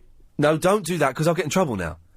Yeah. 84850. So I'm going to go over the basic facts again because you've muffed this up for me and your grade's about to become an E. Attention, bruv. Yes. One lucky listener, 2 free passes, Cineworld Cinema for a whole year. Answer this question. Julia Roberts won Best Actress Oscar for which film? A, Erin Brockovich, B, Pretty Woman, C, Notting Hill. Text the word film, followed by a space, followed by A, B or C to 84850. Everyone just text Ghostbusters 2. No, don't text that. All text costs £1 plus standard Everyone network text it. Yes, okay. Right, G-Man, what do you want? Well, you're looking for a cat's bothering your cat, basically. That's correct, yes. You know what? Yes. What? Yes. Yes. Are you finished now? Yes. What are you eating? No, that's my mouth, listen. What's wrong with your mouth, Brett? It's just really dry, isn't it? Have you got a grill? What? You see them rappers, yeah? I've got one as well. Oh, the gold teeth, is that what they're called? Yeah, the diamonds, innit? They're called a grill? A grill, innit? I haven't got a grill. I haven't got any fillings either. You should get one. It's better than getting a new car. Yeah, man. I have no intention. Yeah, cats, come on, quickly. Yeah, but cats, yeah? I can deal with that cat. Well, I don't want Get him out of your life for good. I don't want it killed. To be bothering you, man. I don't want any cats killed. Yeah, but this cat's bothering me, and then next week this cat's bothering me. Why not pop him off, and then you won't have to say it every week. Oh, for goodness sakes! True though. It's time now to get the latest LBC 97.3 travel news with G-Man. Oh yeah, there's been some accidents on the roads. I'm not gonna delve into that because it's sad. But there's a few roads where accidents have occurred and they're blocked. But basically it's a clear day today because everyone's decided to stay inside because it's cold outside and the roads are all clear. So kids, go and play on any road you want. Play football, play hopscotch and do it. Yeah, obviously the kids don't go and play on roads because G-Man's an idiot. But what if roads are clear? They can. No, they can't. Do kids still play hopscotch? Hopscotch is what it's called. To be honest, I never delved into that. I was kiss chasing it. I remember playing kiss chase when I was like about 11, but not wanting to catch the girls. I could have caught those girls easy because I was fast, but not wanting to because I didn't know what you were supposed to do with them once you got them. You're rubbish, man. Yeah, I'm well rubbish. By 11, yeah. If I played it now, can adults play kiss chase? Maybe we can have a kiss chase in the office. Adults tend to play Uno these days. I destroyed your Uno again. But you was on today, I wasn't on, man. It's disappointing. Yeah, I was playing Uno. Who was I playing Uno with? Some freak. Anyway, it's boring. G-Man, thank you. Bye-bye. Wait. What? Oh, yeah, one more thing. No, I haven't got time. I won't bother. Martin! Hello, son. How you doing? I haven't been called son for a long, long time. I'm fine, thank you. Nice one. Yeah, I'll belled you up, mate, because I've got a bone to pick with you. Nothing like funny. Hang on. But, he's called me son, he's belled me up, and he's got a bone to pick with me, mate. Is this... are you phoning from an episode of Minder, circa 1982? Well, that's where I come from, all that, mate. I'm a proper company. They call me EastEnders round here. Oh, OK, right, fine, yes. Yeah, I wanted to... But you're calling from Erith? Yeah, that's right, mate, yeah. But, like, I'm out of the area now, but yes. I will be coming back into the area soon. OK, well, the area looks forward to receiving you. Yeah, nice one. Yeah. Yeah, Christy. no disrespect, mate, but No. I tried to get through earlier. Yes. You know, like a trip with them and that. That's right, yeah. Yeah, man, I can't get through on that. Very, very busy, and yes. Yeah. Yes. Anyway, yeah, I listened to your show last night. Nice one, Ian. I love you to death. Don't get me wrong. But... No, there ain't no but, really. You know, just like, I wanted to see how Barry's son was doing. I checked out the show at Christmas. Barry's son's pucker. That what, Dave? Yeah, I like Dave. Dave's an idiot. Well, you can say that if you want. You're entitled to your opinion, but I thought he was all right. What exactly happened in the studio that day, Ian? He came in and tried to give me a good kick-in, and he got a few punches in. Oh, my God. We had Did you press charges? No, I didn't in the end. I didn't in the end because I didn't want to upset Barry. But anyone missed it, on the last show when we were doing the old afternoon show, Dave, Barry's son, Dave St. Michael, came in, he got through security, he stormed into the studio, and he managed to get me on the floor, and he laid into me. I gotta say, he came off worse. Make no mistake about that, he came off worse. Yeah, what you caned him, did you? I didn't say I caned him, but I taught him a lesson. I don't condone violence. Violence is only sometimes the answer, and that time it was the answer. Well, if you ain't got no other option... If you've got no other option, even if you've got another option, sometimes it's still the answer. Ian, I reckon, like, 4 times out of 10, it's the answer, it's the proper answer, the correct answer. As long as you show you're working out, it's fine. Yeah, listen, geezer. Yes. I've told enough people about your radio station Oh, all over London. that is man. wicked, mate. That is wicked. Yeah, I've spread the word big time. Yeah, good, well done. I've got 3 geezers in the bedroom listening. I bet you have. I've got a mate in Plumstead listening. Yes. We all want to get on your chat room. We all want to get on with you, Anna. We all think you're brilliant, mate. Fantastic geezer. Okay, Martin. Oh yeah. Apart from Sonia, she's a lady. Well, Martin, it sounds like you should go and sort out those 3 fellas in your bedroom. No, they're all right. We're just listening because I've been trying to get through, and I've told so many people, and I've been trying to big you up all day. Oh, yeah. And like saying, because I checked out your show last night, I was laying in bed and stuff like that. Oh, yeah. Do you know what I mean? It was a good one last night, wasn't it? Yeah, wicked, mate. I listened to Bill Buckley, everything, mate. Adrian Allen, Clive Ball's the best, obviously, apart from you. You know what I mean? Yeah, well, no, Clive Ball, I would say that Clive Ball is probably the best. He's the coolest. He is the coolest, definitely. He's very good. Yeah, all the time, bruv. So what are you doing after the show tonight? Have you got Yum, up your bum. Sorry? Well, that sounds a bit out of order, mate, doesn't it? That's Bill Buckley. This is Bill's show. Yum, up your bum. Yes, Chris and I heard that last night, and we couldn't. I thought that was Barry's son. Yeah, no. What am I doing when I get home? Yeah, man. What are you up to? I'm gonna. Why? I don't know. Just something to talk about, isn't it? I'll probably have a quick game of Uno, then go to bed. Uno, what's that on the Xbox? That's right, yeah, card game on the Xbox. Can you believe I've got one of the greatest games machines in the world? And I've got I've got tens of games I haven't played, and I just go home and I play a card game on it. Ah, well, there you go. Yeah. Well, Martin, thanks for that. All right, cheers, geezer. Lovely. What a nice, misguided fool he was. Danny. Hi, Ian. Hi. I just wanted to say I couldn't believe that travel agent saying that you had to get a cargo ship across the Atlantic. This is the fella that said, you can only get cargo ships to America. No, I think you can get the QE2. What? Or is it the new one, the QM2 now? The QM2, wow. And obviously the QE2 thing, that's what the main thing it does, is go across the Atlantic from Southampton to New York. Oh, it did seem slightly odd that he was saying you could only get cargo ships. Yeah, because a lot of people don't like flying, so they... How long and how much would it cost me? Well, it probably cost you quite a bit, but I used to work on there, and it used to take 5 days. But actually, I think it takes 6 days now. What, because the world's a bit bigger? I don't know. Because we're expanding. Well, they used to try and get... But then the boats would be bigger as well, wouldn't they? Or would they? Would the boat... If everything's expanding, does that mean that things that are man-made expand, or they don't? Yeah, the QM2 is a lot bigger than the QE2. So it's expanded? It has, but the QE2 still takes longer. I don't know why. Yeah. Across there. That's crazy. But it is more relaxing because you get like a holiday and you can see shows and stuff. Yeah, but the shows are a little bit pony, though, aren't they? Not when I was on. Oh, were you doing it? Big stars, yeah. Well, what stars did you have on there? Okay, really big stars. Let's see. What really big stars? Is one of them Bobby Davro? Is it? I don't ever remember seeing Bobby Davro. Okay, which really big stars did you have on there? Well, we used to get people like old Hollywood stars go on and do lectures like Vincent Price. Oh, really? Mm-hmm. Oh, that'll be cool. He's dead now, isn't he? He is dead, but I had some nice chats with him. Vincent Price giving a lecture. That would be fantastic. He was such a lovely man. Yeah. Really, really nice. But, I mean, I'm talking about, like, all the old Hollywood stars and people like that. Go on, give me another old Hollywood star. Really, Chita Rivera, and, Who? she was in West Side Story. Oh, okay, yeah. And Tony Bennett, and people like that. Oh, well, in that case, that doesn't sound so bad.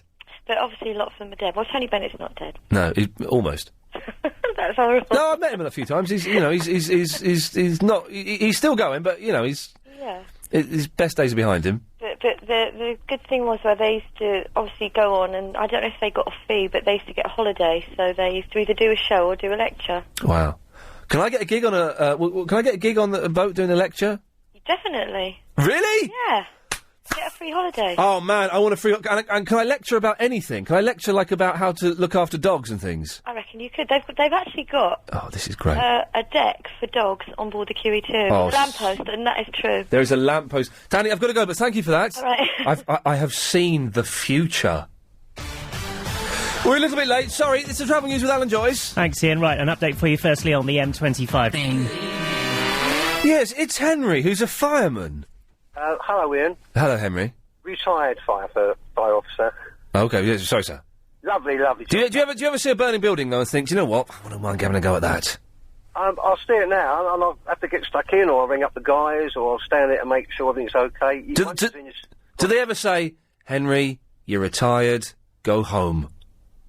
When they've got there, they normally say, "What the hell are you doing here?" RTA, you know. And you'll quickly put in a box of matches in your pocket, going nothing, just passing by, saw a fire, thought I'd join in.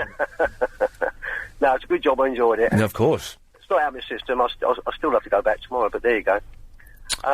Fantastic job. Well, and we love you guys. Thank you very much. There we go. That's that. Now, what can we do for you, Henry? Right, Ian. Yeah, I've been in the car for about 3/4 of an hour, listening to the programme on the way to the station. It's a bit slow tonight, isn't it? Well, it's okay. I often listen at 97.3, but I'm on the way down to my old station to see the guys, have a coffee and have a chat. Oh, you got Henry, get over it, man. Come on, get a hobby. I love it. Get a hobby. Go kite flying. Learn to fly an aeroplane. Get a dog. Father another child. Do something. Ian, I'll run my own property maintenance business. I work harder now than I ever used to, but there you go. Yeah. Anyway, this water pistol thing, yeah? Yes. Maybe it's a bit boring, but I've got two lovely kids next to me. I watched them grow since I was about 4 or 5, then they're teenagers. Wow. And they used to have water pistols with my children and my kids' grandchildren and stuff. Yes. I got fed up with loading up the water pistols, even the great big bazookas, pumping up those garden hoses, garden canister things. So I laid out a length of hose from the shed, from the garage. Good lad. Plenty of hose, stuck the jet on it, turned it on, made out of the water pistol. When they come over, they got me. I soaked a lot of them. I've got constant water. I haven't got to keep loading it up. You could. It had to be. Was it a hose from a fire engine you got them with? Because that would knock the hell out of them, wouldn't it? Oh, we done that at the station when we had drills. Yeah. It started out with a drill, ended up with a sort of like a water fight. What did you get? The new boy, get him to strip down to his naked, then hose him down? Exactly. Or you tie him to whatever, and you just hose him down. I was joking, and you actually did it.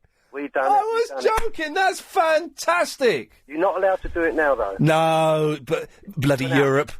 It's all gone out, health and safety and health and all right stuff. So we get fire ladies now, so of course we couldn't do it to them. No, you couldn't hose down a fire lady. We would if we could, but we mustn't, so we shan't. Yes, but bloody Europe, health and safety, I mean, political correctness gone mad. Tell me about health and safety, I hate it sometimes. Oh, I hate it. Where's the harm? You got a young woman, it's her first day as a fire officer, and you make her strip down to her underwear and you hose her down. Where's the harm in that? Harm at all, it's not harm. It's just a little bit of fun. Yes, she goes home and feels violated and is in tears. It's just a little bit of fun. Yeah, I know. But, well, that's the water pistol thing, yeah? Yes. And someone else was saying about getting rid of cats in your garden. Yeah. Well, I've got a cat, and my cat goes on our bit of ground, does her business, that's it. All the other cats go in the garden, so rather than shooting away throwing things at them, I've got a piece of plastic tube I bought from B&Q. Yes. It's 1/4 inch in diameter. Yeah. And if they're up the garden doing messes, I put a bit of plastic in the end of it and shoot it like a pea shooter. You haven't got to shoot it at the cats. You shoot it nearby, it makes them jump. So you haven't got to harm them. You just tell them to go away politely. Yeah. The thing is, I've got this cat that comes into the flat sometimes, and it comes up the back stairs, and it bothers Velvet. And so what I have to do is I go out the back and kind of shoo it away. But it just kind of looks at me as if saying, "I'm not scared of you.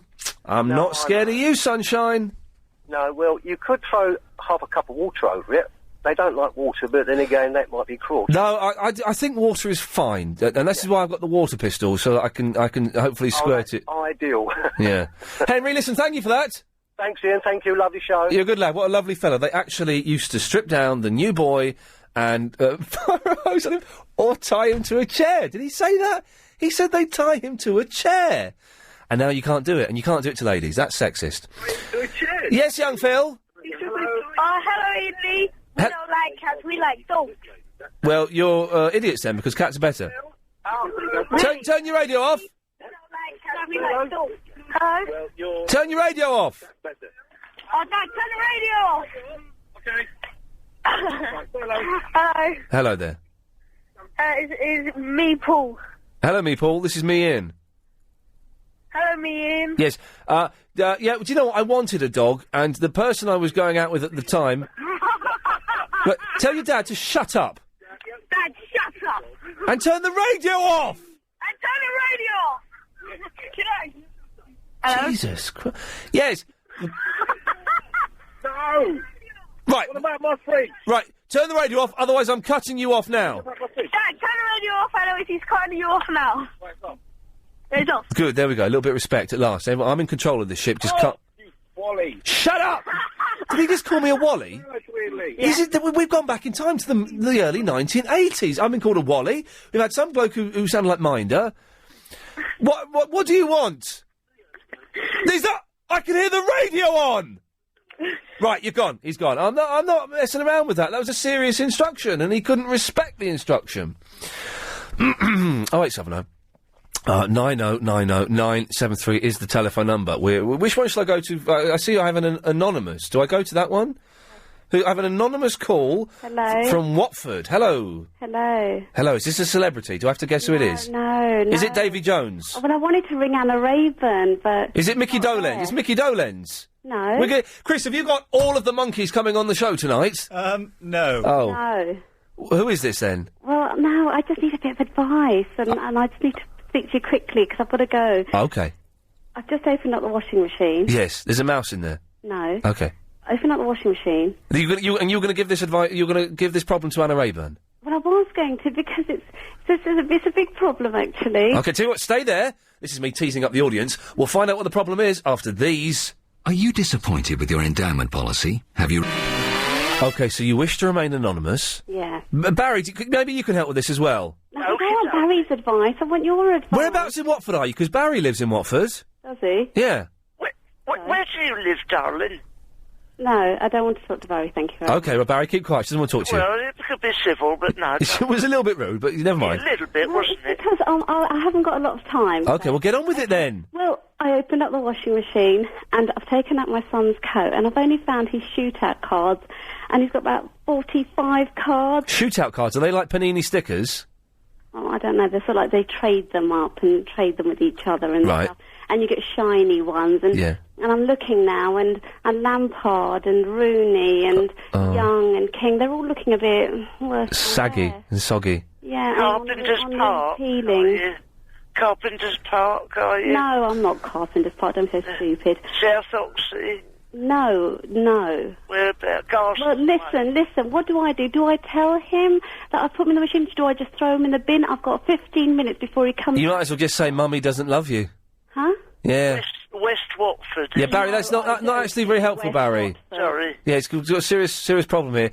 Well, you have to tell him, and you have to give him £50. Oh, no. That's the only thing that's going to make him feel better. Oh, he's going to be in such a mess. How old is he? He's 10. Oh, he's too young to introduce him to drink, then. I don't... he's going to be devastated, isn't he? Oh, he's going to be devastated. And do you know what? See, I'm thinking, should I just throw them in the bin? And not mention them? And yeah... No, honesty... Let him think that he's lost them. No, don't blame it on him. Is that not good? Oh. Can I make a suggestion? Yes, what? You know, you have a very unfortunate tone, young lady. Oh, thank you. I'll make it trying my best. No, it's just that, look, you see, honestly, Barry, nothing... Honestly what? Honestly, I just haven't got the time for, quite frankly. I just need to know... You don't have the time? I don't have the time for you. All I want is a bit of advice, just from Iain, just because my daughter said to me, ring Iain, he'll know what to do. Yes. And you know what, really, all I wanted to speak to Anna Rayburn, because she would know what to do. I know what to do. Yes. Yes. What time does he get home? Well, I've got to go and pick him up in about 10 minutes from Scouts. Don't tell him. Don't tell him. Is he the 4th Watford Brigade? Barry, please. Sorry.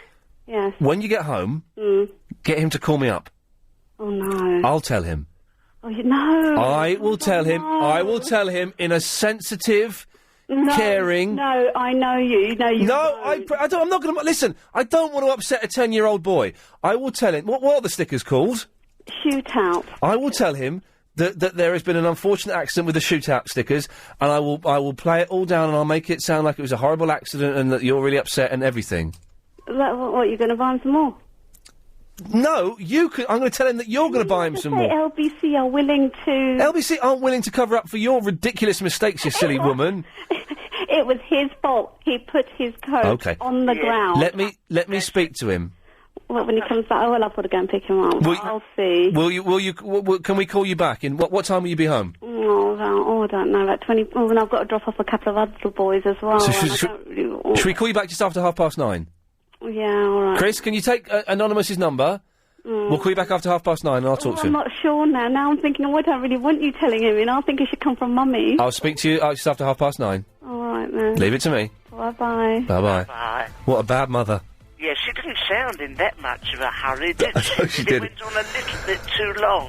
Well, that's going to be worth listening to, isn't it? Me telling a 10-year-old that his mum doesn't love him. What really, my advice, I know she was a little bit curt with me, really. Yes. But the advice, yes, was really that perhaps something useful, a trigonometry set. Yes. Barry, can we do this after the news? 'Cause I'm not really interested. All right. Yes, I'm being sent some pictures of Natalie Imbruglia. Very nice. Yeah. I don't think the second picture is actually her. OK. It's Monday night, it's 9 o'clock, Clive Ball's on at 10. We had a phone call about half an hour ago that Chris took with someone asking when is Clive Bull on. I thought, it's February now, isn't it? Surely you all know these things. You all know I'm on... Barry, what time am I on and what time is Clive on? Ian Lee is, good afternoon, evening show is on at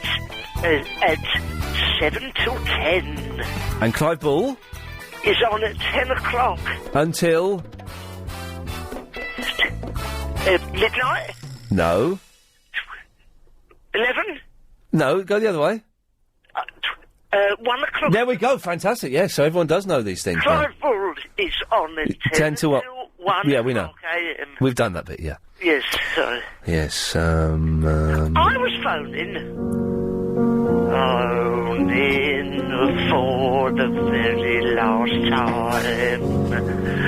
I'm so bleeding and old, I can't even get it right. Yes. Right, Barry, what do you want? Very cruel. Listen,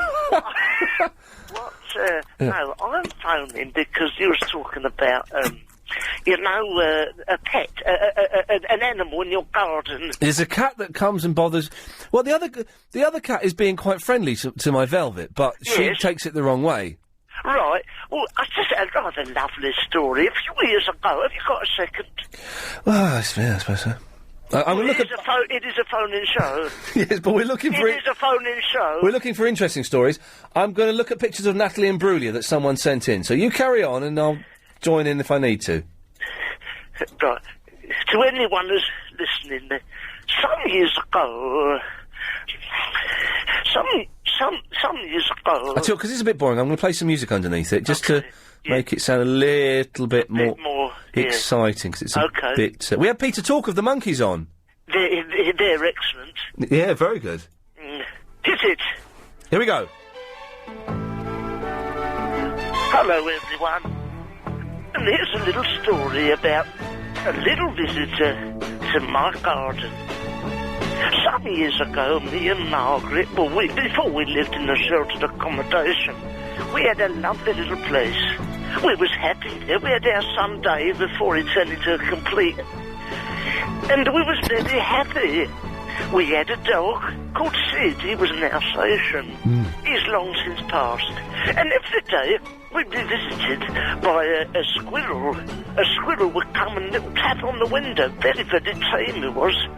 After a while, Margaret started putting out some nuts, a little bit of milk, a saucer, occasionally some water, or the odd grape sliced in two. How that little squirrel enjoys it. Tap, tap, tap it go. Tap, tap, tap on the window. We didn't half love him until we called him Cyril. Cyril the squirrel. Every day through spring. Tap, tap, tap. There was Cyril. Tap, tap, tap. Hello, little man. Oh, Sid the dog, our dog, the Alsatian, he so wanted to go out and say hello. Never, I said to Margaret, never. He'll frighten poor little Cyril. Oh, but he does love him. He'd press his wet nose against the pane of glass as Cyril went tap, tap, tap on the window. Another nut for Cyril. Another saucer of milk. Oh, let me go out, Mummy. Let me go out, Daddy. I'm a dog. I'm friendly enough. Yes, I want to look after my property, but it's only a dear little squirrel. One day, come the autumn, I said, well, you know, let him out. He's only going to say hello. And he came out, my Sid. He went up to Cyril and he ripped his head clean off. It was horrific. Let that be a warning. Never let your dogs near rodents. They're vermin.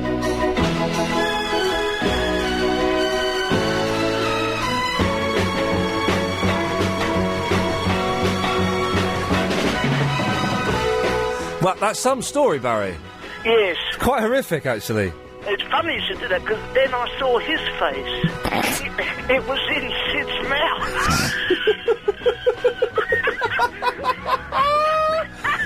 I wasn't so much as a believer. It was fairly nauseous as the... Oh, that's a really hideous, upsetting story. I wish you hadn't told us. I'm sorry, but to anyone who's listening, maybe Anonymous is picking up a 10-year-old. I can only apologise. Yes. Well, anyway, Barry, thank you for that. Yes. I can't come Thursday, by the way. You get down there, mate. If you come, we'll get the special treatment. What does that mean? I don't know. Well, thanks, Barry. All right. Bye-bye, everyone. Good night. Yes. Bye. Here we go. Delight. Well, absolutely hideous story. Now, we had a young lady called, someone called Katana, coming on next, but she's bottled it. He's bottled it. So we're going to go to John. Hello, John. Good evening, Ian. I've got an update for you on... Oh, it's the James O'Brien update, John. Hello, John. He began by... This was James O'Brien's show this morning, 10 till 1, Mondays to Fridays, and John very kindly phones in and lets us know what happens. Away you go. He began by announcing to Nick Ferrari that a new book had been published, basically on how to bullshit people. Okay, wow. Did he use that strong language? Did he? It was words to that effect. Well, let's use the words to that effect, shall we? Yeah. Yes. If he said if a book is published, read the book reviews and quote them, giving the impression that you're well read. Brilliant. And it seems, quite a good idea, really. Excellent idea. He said to Nick, it's like you and I when we go on Sky News and try to create the impression that we're knowledgeable. Oh, yes. Yeah. And sorry, I've got a bit of frog in No, I know you... Oh, yeah, I've got a frog in my throat. I'm drinking water. Go on. must be catching. He said, he read a news item earlier on about a chap who'd been barred in his local pub for playing Mariah Carey. Oh, yes, I heard James doing that bit, yes. Oh, did you? I heard that bit about the Mariah Carey, yes. Yeah. Do you want me to repeat it? No. No? No. Did you, That's the only bit I heard, so everything else will be fresh to my ears. Right. He had bird flu jokes. Have you made notes? Bird flu jokes. John, have you made notes about this? I have, yeah. Oh, this man's fantastic. Well, in that case, if you've made notes, do the Mariah Carey bit, 'cause if you've worked hard, I don't want to do you a disservice. That's all right. Well, are you sure? Yeah. Okay, go on then. The bird flu jokes and the culling of turkeys. Right. Somebody rang up or texted in and suggested Ghostbusters. Oh, that's good. Make of this what you will. He said, but I've had another one. He said, and I find this one funny for reasons I won't go into, and somebody had come up with Ghostbusters 2. He knows what he's talking about. The fella's got his head screwed on the right way round. And he said, if there was a war tomorrow between England and Wales, the Welsh would win. What? How? He talked about the USA, Who Wants to Be a Millionaire? Yeah. And apparently a Mrs. Evans, who was responsible for the worst use of lifelines ever, came on, and the first easy question for $100 was, which of the following is the larger? A, elephant, B, peanut, C, the moon, and D, hey, who are you calling large? She said, that's a toughie. I've heard of them. I've no idea how large they are. Fantastic. So she went 50-50 and had B, the peanut, and D, hey, who are you calling large, removed. That left the elephant and the moon, so she phoned a friend. Her friend said it was the moon, and she argued with her. Then she said, I can't trust her. She's not all that bright. So she turned to the audience, and 98% said the moon. She said, it seems everyone is against what I'm thinking. sometimes you've got to go with your gut, and she said for the elephant, so she lost £100. Is that a joke? No, that really happened. Sorry, what happened? Right, hang on. I'm going on YouTube. Chris, that Katana woman. Who? Katana. It was a call that you had lined up. Oh yeah. They bottled it. Ah. You all right? Yeah. I'm going to go on YouTube and try and find that. They didn't have any chunky Kit Kats, so I just got your regular. Hey, cheers, man. Thanks very much. John's doing his James O'Brien update. Oh, excellent. Yeah. That's mostly about it, Ian, to be honest. Have you seen John Holmes lately? No. Hang on a minute. Who wants to be a millionaire? Let's put who wants to be a millionaire. I've only seen him once in the last 6 years. Oh. And that was about 3 weeks ago that I saw him. Oh, it's there! It's been watched 500,000 times on YouTube. Hang on a minute, we can't see it because, oh, you weren't joking. The $100 question, the easiest question on the show, wrong. Oh, hang on. Oh no, this is a different thing altogether. This is a different thing altogether. It's a guy getting a different question wrong. Let's just see what let's just see what the question is. It doesn't really work on radio, but what the hell? Let's quickly, hang on, have a look.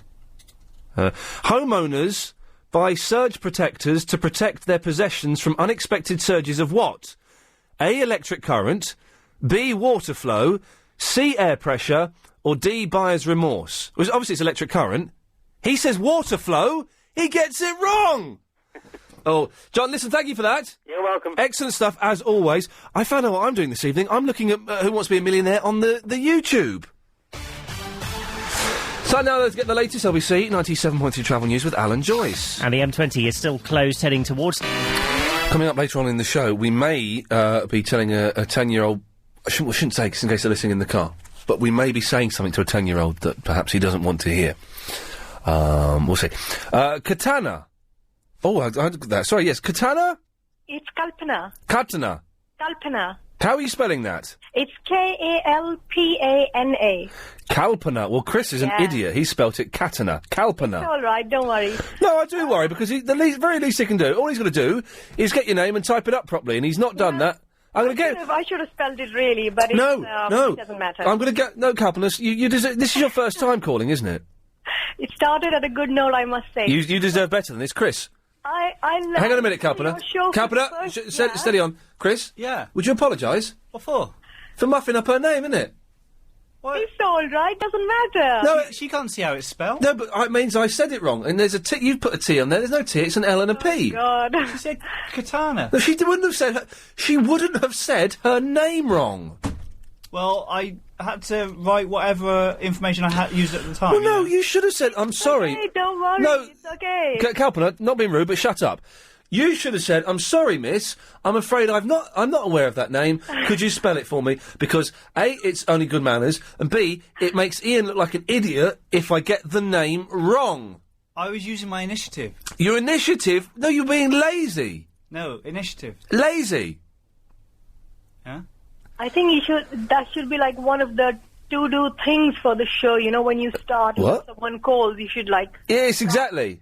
Yeah. Spell your name for me. Anyway, Kalpana, what can we do for you? Well... On this of all days. I just listened to your show for the first time. Tonight? I think, yeah. Wow. I think you should rename it like the Fruit Show or something. The Fruit Show? Yeah. It's got all these nutty people come calling in. Technically, nuts aren't actually fruit. Well, I thought they were, you know, but... No, I think a nut... Is a nut... I think... is a nut a legume? What's a legume? I think I've said something stupid now. Oh, God. Do you know what a legume is? But I just was a bit curious. Is it like this, like, every evening on every show, or just today is exceptional because I was listening? Is a nut like a seed? Yeah, it is. You can't plant a peanut, though, and it grows into, like a bag of KPs. Oh, Hang on a minute. Jim, is a nut a legume? I've got no idea, Chris. I don't know what it is, mate. Is it? Well, it's Ian. Yeah, hello, Ian. In fact, you've got my name wrong, indicates you probably won't get any other questions right. Sorry, half asleep there. Go on. No, it's all right. Well, I think... I'm not sure what a legume is, but I think it's a nut, which is separate from a fruit. But Calpula, yes, it's generally like this. Today is a little bit saner than normal, to be honest. Really? Yes. Hey, listen. It was entertaining, and I must say I had a good laugh. So, hey, have you never listened to LBC 97.3 before? Not to your show. Wow. Have you listened to Clive Bull, who's on after me? No. Oh, okay. Would you do me a favour? Yeah. Would you listen to a bit of his show tonight for me? What time? He's on 10 till 1. So maybe when you're getting ready for... I have an early start tomorrow. Well, maybe you could just listen to... What time are you going to bed, if you don't mind me asking? Well, around 10. Well, could you could... Have you got a radio by the bed? No, I haven't. Haven't you? I got it in my kitchen. I was making my dinner. You haven't got a radio by the bed? No. Is that... Do you know what that strikes me as odd? 0870 9090 973. I want to speak to people who haven't got radios by their bed, because I have always grown up, even as a kid, with a radio beside my bed. I just assumed everyone had one. Okay, well, that's something for this weekend then, yeah? Yeah, definitely. Get a cheap radio. Because I think you'd like Clive Bull. If you like this... Yeah. It's different from this. Which days and what time are you? Okay. Well, I'm on Mondays to Fridays, 7 till 10. Okay. I'm also on Sunday nights at 10 o'clock. And that's a completely different show. That's even weirder than this. Okay. Clive Bull is on Mondays to Thursdays. Yeah. He's a little bit lazy. 10 till 1 in the evening. Oh, that's a bit late. I'd probably stick to listening to your show. Well, you made the right choice. It's definitely the best, but... Yeah. It's not at all. Clive, honestly, I think if you listen to 5 minutes of Clive, you'll be hooked. Yeah, probably. Friday evening I can. He's not on Fridays, though. It's the bloody psychics. Oh, no. And it's against my religion to listen to them, so I can't. Well, okay, I'm missing my Little Britain, so I have to, get off the phone now. But what? it was good speaking to you. You're gonna go and watch Little Britain? Yeah. Yeah, well, get lost then. What's that about, Jim? Yeah, listen, I'll tell you why I've got your name wrong. I've got a good reason here. You're off your face on glue. No. I got injured. Wait, have you ever sat in your car and you've tried to take your coat off? Yeah? Oh, it's impossible. Well, you sat there. Well, I'm doing that, right? And then Chris has called me back. Yeah. I've reached me from my phone, nearly nearly broken my arm. Good lad, yeah. Yeah. Any case. You can't, it's impossible to take, any item of clothing off in the car. You do that thing when you're driving along on the motorway, don't you? And you're hot. And you say to the girl in the car, listen, do us a favour, hold the steering wheel. And they go, no! And you just put your hands off so they have to grab it. And you're trying to take a jumper off or a coat. It's impossible, man. A little bit dangerous. And also, yes, it's not advised at all. Shouldn't be doing it. Any case, that's not why I phoned. No. I'm really annoyed I missed it. Was he in the studio or did he phone in? Peter Talk? We had him on the phone. Oh, brilliant. We had him on the phone for 10 minutes. London, Huh? Sorry, I'm talking over you. No, go on. He's playing in London, isn't he? This Saturday, the 100 Club in Oxford Street. I don't know if there's many tickets left, so if you want to get them, I'd get them, Are you a fan of the Monkees? I used to be. Hang on a second, let's, where did it go? Hang on a minute, let's have this again, can we? Peter Edison had a pig named Porky. This pig named Porky loved pie. He loved pizza pie, pumpkin pie, pineapple pie, pizza pie, minced tarts. And Peter Patterson's pig Porky loved pie for breakfast, pie for lunch, pie in the afternoon, and pie before he went to bed. Peter Patterson's pig Porky ate so much pie that do you know what he did? He popped. It was the 60s, man. You could do that kind of stuff on a record. It was off the Head album, wasn't it? No, excuse me, sir. It's off Pisces, Aquarius, Capricorn and Jones Limited. Oh, a bit obscure, that. It's the one where it then goes into Pleasant Valley Sunday. Oh, yeah. Have you seen the DVD that they put out about 5 years ago where three of them got back together? Oh, the concert? Yeah. Yeah, a bit disappointing. It was dire, wasn't it? It was a bit dire. I tell you why. I saw, because I saw them when they got back together in the late 80s, or 89, 90, so 89. And I saw them at the Royal Albert Hall and at the Hammersmith Odeon. I was 16 years old, and they were fantastic because they rocked. They totally rocked, and they were superb. And they had the comedy and the timing, and the band was superb. Then I had tickets to see them when it was the four of them, but I was in Pakistan, so I had to give the tickets away. And then I saw that tour, and they were a little bit... It wasn't... I don't think the band they had backing them was particularly good. So what do they need a band backing for then? I thought they they did most of it themselves. Well, yeah, they do, but the thing is, though, when you're seeing them do the show, yeah, they can play the instruments and stuff, and it's fine. But what they do is they kind of put on a proper show, and so they have a full band behind them, so they can, dick around and do what they do, and be funny and stuff. I'd rather just see the full. Mike Nesmith, he's not interested, is he? I don't think. I think the one. Oh, we can have Little Monkeys chat. Why the hell not? I think the one who's kind of against it now is Davy Jones. I've read some kind of strong things from Davy Jones slagging off the other guys. Now, whether it's true or not, I don't know. But this is what I've had, because Nesmith did a tour with them, and but he's a multi-millionaire because his mum invented Tipp-Ex. That's right. So why would he want to be a monkey again? Well, you're true musician, though, Nesmith. Oh, he invented country rock. Jim, listen, I ought to go. Okay. Thank you for that. Good lad. I could have a monkeys chat all evening, to be honest, but I shan't. Good evening. Oh, good evening. Has Christopher finished his food yet? Because when I phoned up, he was munching away on some sort of... Chris, have you stopped munching away on something? Yeah. What was it? I didn't see there was any food in there. Oh, it was chocolate. Oh, OK, it was chocolate. Yes, he's finished. Chocolate? Yes. Oh, right. Yes. And he didn't save any for Iain Lee? He didn't, he? No. Oh, that's his... I'll have a chat with him tomorrow, because that's the second mistake, we'll call it generously, that I've got really itchy testicles. I don't want to know. Well, I know, but it's only my left testicles. Have a good scratch, then. I can't really, because I've got people watching me, and it's inappropriate. One of them's a lady. If it was blokes, without being rude, I would probably stand up and have a little shake around, but I'm not going to... Is it the lady behind the glass? It's Helen behind the glass, yes. Yeah, haven't you got a curtain? You can just close it. Now, that's a good idea, isn't it? Yeah, a little curtain. If either of us wanted privacy. Yes.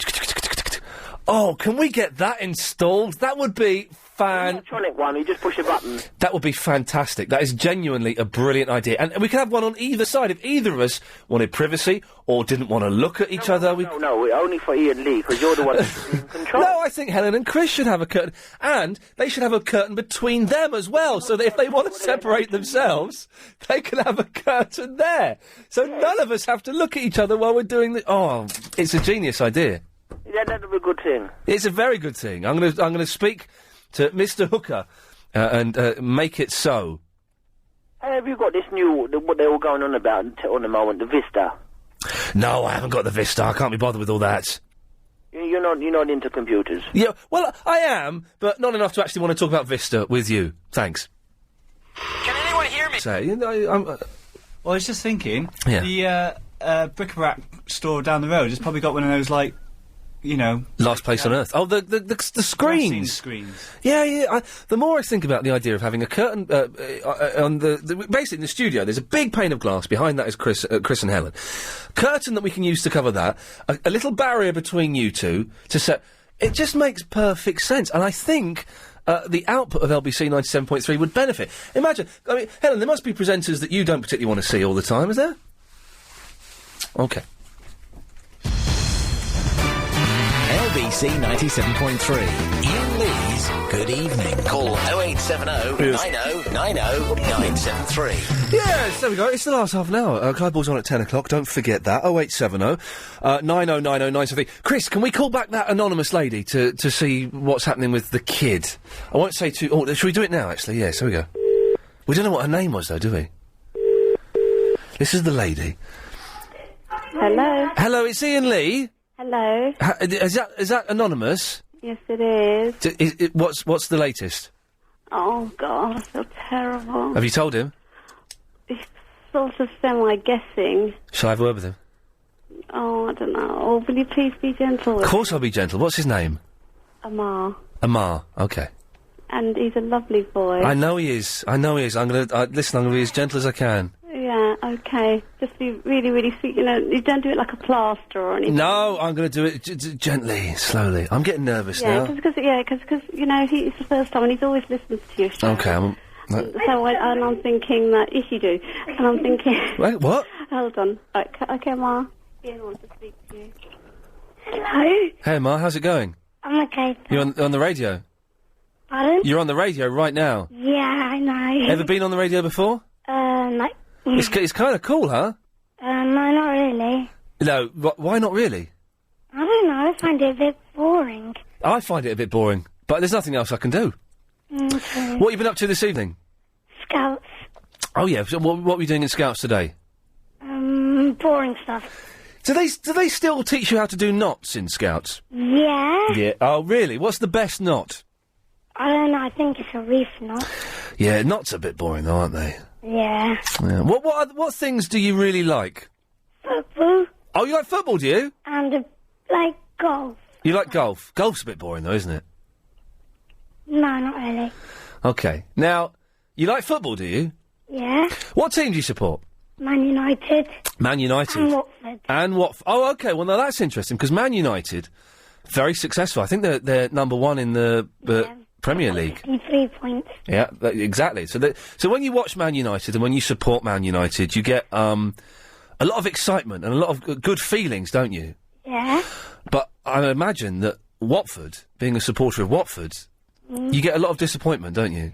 Yeah. It can be quite sad watching Watford, can it? But one bad thing, well, kind of. Yeah. When we played Blackburn, Yeah. I wasn't there, and that was the game that we won. Wow. So that was disappointing. Yep. You experienced disappointment then. Yeah. How did that feel? Sad. Yeah. Gutted. But do you feel better now? No, not really. Oh, the sadness kept on going. Yeah. Oh, crumbs. How long did it go on for? A week. A week? Oh, well. But the thing about being sad is that things do get better. No, not always. No, you're right, actually. Not always. Sometimes they get worse. Mm. Well, this isn't going the way I thought it was going to go, actually. It's a little bit difficult. But do you collect, like, those shootout stickers? Yeah, shootout cards. The shootout cards? Yeah. Yeah. Why do you collect those? What do they mean to you? Well, everyone else just started collecting them. Yeah. So do you collect them just because everyone else collects them? Yeah, basically. So do you find them a bit boring? Yeah, a bit. They're a little bit boring, aren't they? They're, like, fun collecting them. They're fun collecting them. I've got quite good cards. You've got what, sorry? I've got quite good cards. Okay. What's your best card? Cristiano Ronaldo. Cristiano Ronaldo, yes. But as you said, the fun bit is collecting them, isn't it? What has my mum done with them? Sorry? What has my mum done with them? I'm sorry to be the one to tell you this. Your mum put them in the washing machine, they all got ruined. Oh my God. Oh, my mum.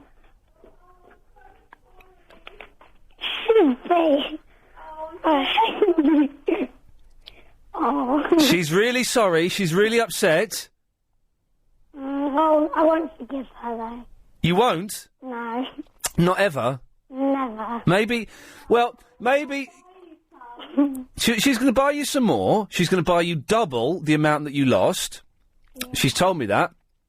But she doesn't know where to get them from. I do, on the website. I know on the website. God. You can get them. It's like being around a friend's house and he starts round with his mum and you just want to tiptoe out and get out of it. He's wrong, mean. Who's mean? My mum. Your mum. Well, it was an accident. Can I tell you that? It wasn't... an accident putting cards in a washing machine. I think they were in a pocket or something. Don't let her blame it on you. That's what she's going to try and do later on. It wasn't your fault at all. It was no one's fault, though. It's just one of those things. They were in a pocket. Maybe she should have checked it. Maybe she didn't get time because mums are very, very busy. And it went in there, and I can just... she phoned me up when she'd done it, and she was really, really upset. It was her fault. Well, it's disappointing, isn't it? Yeah. But the fun thing, the good thing out of this is, you can start collecting them again. But then I've lost all my good cards. You've lost all your good cards. That's a very, very bad downside of it, which is disappointing. But, you know, it'll do you in good stead for when you get older. You'll see one day. I can't have kids because I can't do this. I'm heartbroken myself. It's not the end of the world, although it feels like the end of the world. Yeah, they're getting boring of it anyway. Here we go. This is what I want to hear. They're getting boring anyway. Why don't you be the first kid at your school to say, you know those shootout, what they called stickers? Cards? Shootout cards. You know those shootout cards? I've had enough of them, man. they're so, January 2007, I'm going to start doing something new. Like Pokemon? No, it's boring. No, it's boring. I was trying something there and I've realised I made myself sound like an old man. Yeah. Hey, but listen, don't hate your mum too much, will you? Because, you know, you've got a mum that loves you, and you're well, and she's well, and everything's fine, and you go to Scouts, which is boring. I stopped going to Scouts. My mum said, you'll buy me some shootout cards. No, your mum's talking out of her backside. That's not going to happen. And if she says that again, then if your mum says that again, that means she doesn't love you. So, what you need to do is you need to put the phone down now, go and say to your mum, I'm disappointed, I'm a little bit angry, but I love you. Let's go out tomorrow and get some more shootout cards. Okay. All right? Thank you for calling. Okay, well, listen, thank you for being very brave and not hating your mum too much. I'll still hate her, though. Only a little bit? Yeah. Okay. Well, take care. Okay, thank you. Bye-bye. Bye. Shall I put the phone down or do you want to do it? Hello. Oh, wait, hello, is that Mum? Hello. Thank you very much, here. Was that all right? That you were very sweet. Do you know, I'm thinking, actually, Yeah. I might become a dad. Why? Because I was all right there. Yeah, not bad, actually. I was all right. I was trying to make... I took the long way round, and... No, you did very well, I have to say, and Okay. my husband would be proud of you. Oh, you got a fella already, have you? Never mind. Well, he's not at home, that's why I had to bring you. Oh, okay. Last resort. Well, listen, I'm glad that he hates you a little bit, but only in the way that young people do hate people and they don't really know what hate is, so... I know. It'll be fine. And I'm sure by tomorrow, when we buy him that new Wii game that he wants... and I'll get him a Wii game, but... Hey, and who was better, me or Anna? Sorry? Who was best, me or Anna? Well, you know what? You weren't half bad. Come on! You're not bad. Mum. I do love Anna, but you weren't bad. Mum, thank you very much for that. Take care. And if we have any more, Oh, I hope and you things, do, yes, so we can deal with them. So, well, exactly. Yes. You can imagine with a teenage daughter and a 10-year-old. Oh, I'm there, man. Listen, I'm there for you, definitely. Thank you. All right, take care. And you, thank you. And I won't be anonymous next time. All right, lovely. Bye-bye. Bye. There we go. That's right. I'm wicked, and I sorted out a 10-year-old's problems. Look at Chris's face. You're impressing me, aren't you? Yeah, just about. Can I get the Sony Award for, what is it, Care in the Community or something? Community Service Award. Yeah, can I get that? Seriously, clip that and send it in. No, but I'll make you a badge. Oh, I know. With a badge, really? Oh, you're wicked. Heather! Hello. Sorry about that. I had to sort out a 10-year-old. That's all right. You brought a little bit of R factor to your show. I was good, wasn't I? Oh, the R factor. The R factor. Hang on a second. R-A-H. It's spelled A-H. The R factor. I've just got a TV idea that I'm going to sell to living. Fantastic. Fantastic. The R factor. You'll have shares in that then. Sorry? You'll have shares in that, as it was my idea. Oh, OK, well, I'll give you 8%. Now, what can we do for you, Heather? I was thinking, I may be right, I may not be right, but with the lagoon factor... Chris has written lagoon on the screen, as in a big watery mass. No, legume. Legume. Yes. I believe there are peas in pods and such like peas in pods and sponge too, them sorts of things. They're legumes. They're legumes, so nuts aren't legumes then? Nuts are nuts, apart from the Brazil nut, which is actually a fruit. It's a what? It's a sweet? It's a fruit. Oh, shut up. A Brazil nut isn't a fruit. I believe so. Macadamia nut. But nuts are part of a larger group of things, though, I'm sure. Yeah, but it's not legumes. Legumes are the peas in pods and such like. Okay. Like, what's the little flowers? Venus flytrap. No, I was in John Lewis the other day, and I wanted to get some Uno cards. Don't ask why, I'm obsessed with the game. Absolutely. I was going to babysit on Saturday night, and I realised I'd left the Uno cards at home. And so we went to Hamleys, we went to John Lewis. On the way to my sister's, we saw a Toys R Us. We stopped to go in there to try and find some Uno cards, and we couldn't find any. But I was looking at the toys in John Lewis, and they haven't got many toys in there. It's a bit rubbish, really. Oh. And that was it. They had they were trying to make plants cool. In the toy section, it said they had a box with a cartoon picture on it and a title. And it said, "Watch out, this plant's a killer." it was a Venus flytrap. Now, if you've ever had a Venus flytrap, you'll know they're rubbish. Because you don't see them... You think they're going to hunt down a fly and trick it into... They don't eat flies. No fly lands in a Venus flytrap. It's boring. You have to catch a fly and put it in there. You put the dead fly in there.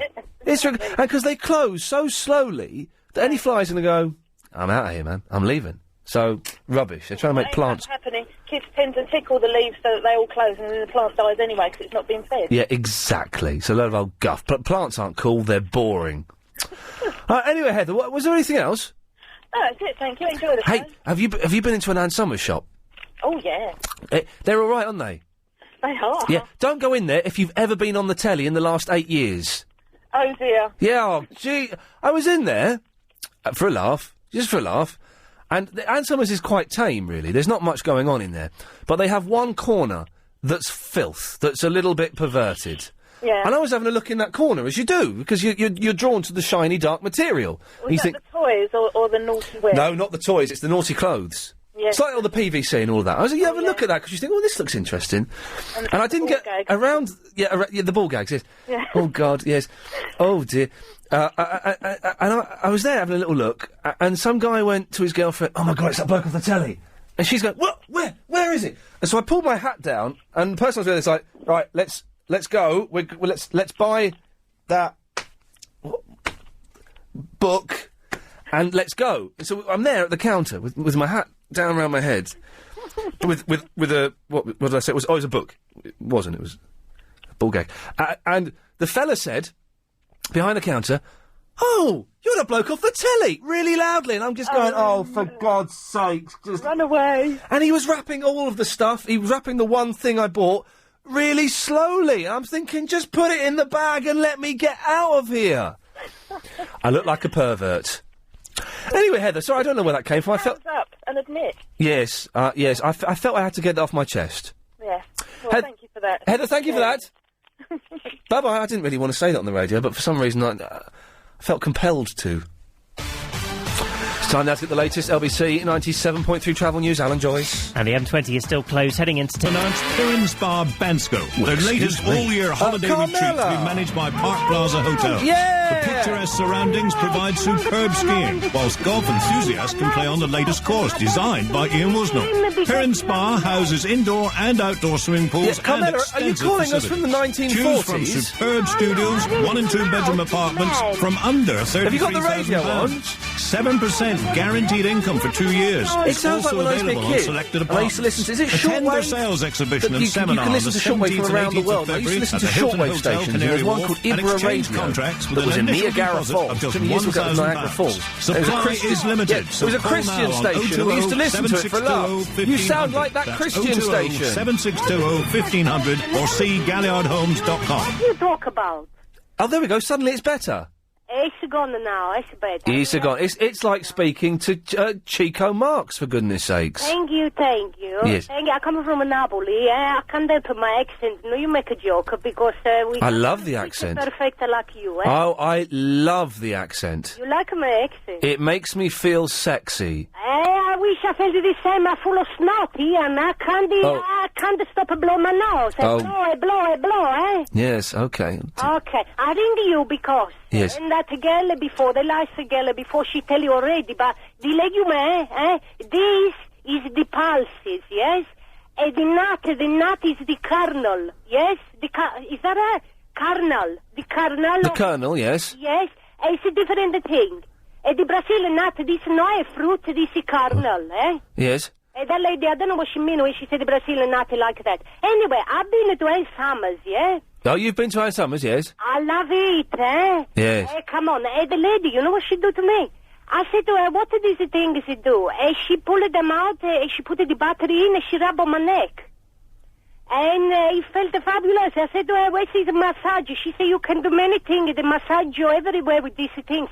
But they're a bit expensive. I don't buy one. But I thought about it. Maybe I'll go back and buy one. What do you think? I think you should go back and buy a massager. A massager, Yeah. Because they cost a lot of money. I mean, I go pay a man or a woman £30, half an hour, rubby. One of them do the job all the time. One battery, 2 battery. I buy a new battery, no cost nothing, innit? Yeah. Okay, well, thanks for that, Carmela. Oh, it's my pleasure. I'll ring to you again when I know I have so much snot. Okay, thank you. Bye-bye, darling. Bye-bye, my love. There we go. It's Ramesh. Hi, Ian. Hey, Ramesh. Hi, I was so impressed with the way you handled the phone call to the little boy who lost his mom, sort of destroyed his collection of football cards. Well, yes, people thought I was going to take the mick, and you got a 10-year-old, and you can't really. You've got to be sensitive. So I was talking to your producer. Oh, yeah, what's his name? Not Kevin. What's this fella's name? What's your... Laddie? Sorry, I've forgotten your name. Laddie. It's Laddie. Yeah, it's Laddie. Yeah, okay. Yeah, he's talking to Laddie, the producer. So I was so impressed, so I offered him, or offered to you to give it to this boy or to his mum. What? 50 quid to buy him the cards. What? Okay, why don't you offer me the 50 quid? Because I did a good thing. I could buy a wicked video game for that. You earn so much money anyway. Yeah, I know, but it all goes. Where does it go to? It goes to Mr. Tax. Well, I know all about it because I'm an accountant, you see. Oh, you're one of those. Ramesh, that's very kind of you to offer £50 to a 10-year-old child you've never met before, but I suspect we should probably say no. Okay. But thank you. Okay. Thanks a lot. No, thank you, mate. There you go. What a lovely fellow. It's like, when they have on London Tonight, like a dog that's only got 2 legs. You know, they're good, those dogs, aren't they? Well, they've got legs at the front, and then they sit on a skateboard at the back, and they're brilliant. I don't think they choose to. Oh, dear. I thought it was a special breed. Well, and they say, and Alistair Stewart comes back, and that dog will be put down at the end of the week. And they come up the next day and say, well, you may remember, we showed little, 2-leg Pepe yesterday. We've had over 4,000 people offering it a home. It's too late. It's been killed. It's that kind of thing. Anita! Yes. Hello there. Ian. Hello. What a giggle. Yes, could you put your... Everyone's phoning up on cardboard boxes today. Could you put your mouth near the mouthpiece? Okay, is that any better? That's much better. Righty-ho. That's liquor. Okay, can you the South African accent? Thank you very much. Oh, it's raw, you know. What did you say? I said it's raw. It's liquor. Oh, that's more Zimbabwe. No, you've got to learn to really roll your R's. Roll my R's.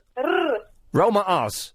Roll your R's. Yes. Not your R's, your R's. Yes, that's what I'm saying. Okay. I made a weak joke. You spotted it. Well done. Anyway, Anita, what can I do for you? Well, I can tell you that legumes are valuable protein-rich seeds. E.g., green beans, peas and soya, and dried lentils. So, but what's a nut then? Well, nuts are nuts. Nuts are just nuts. They're kernels, as that lady said. Kernels. Do you want me to have a look in my book and see what they say about nuts? Yeah, go on. What does it say about nuts? Because we've got Mary next. Oh, God. I want to talk about legumes.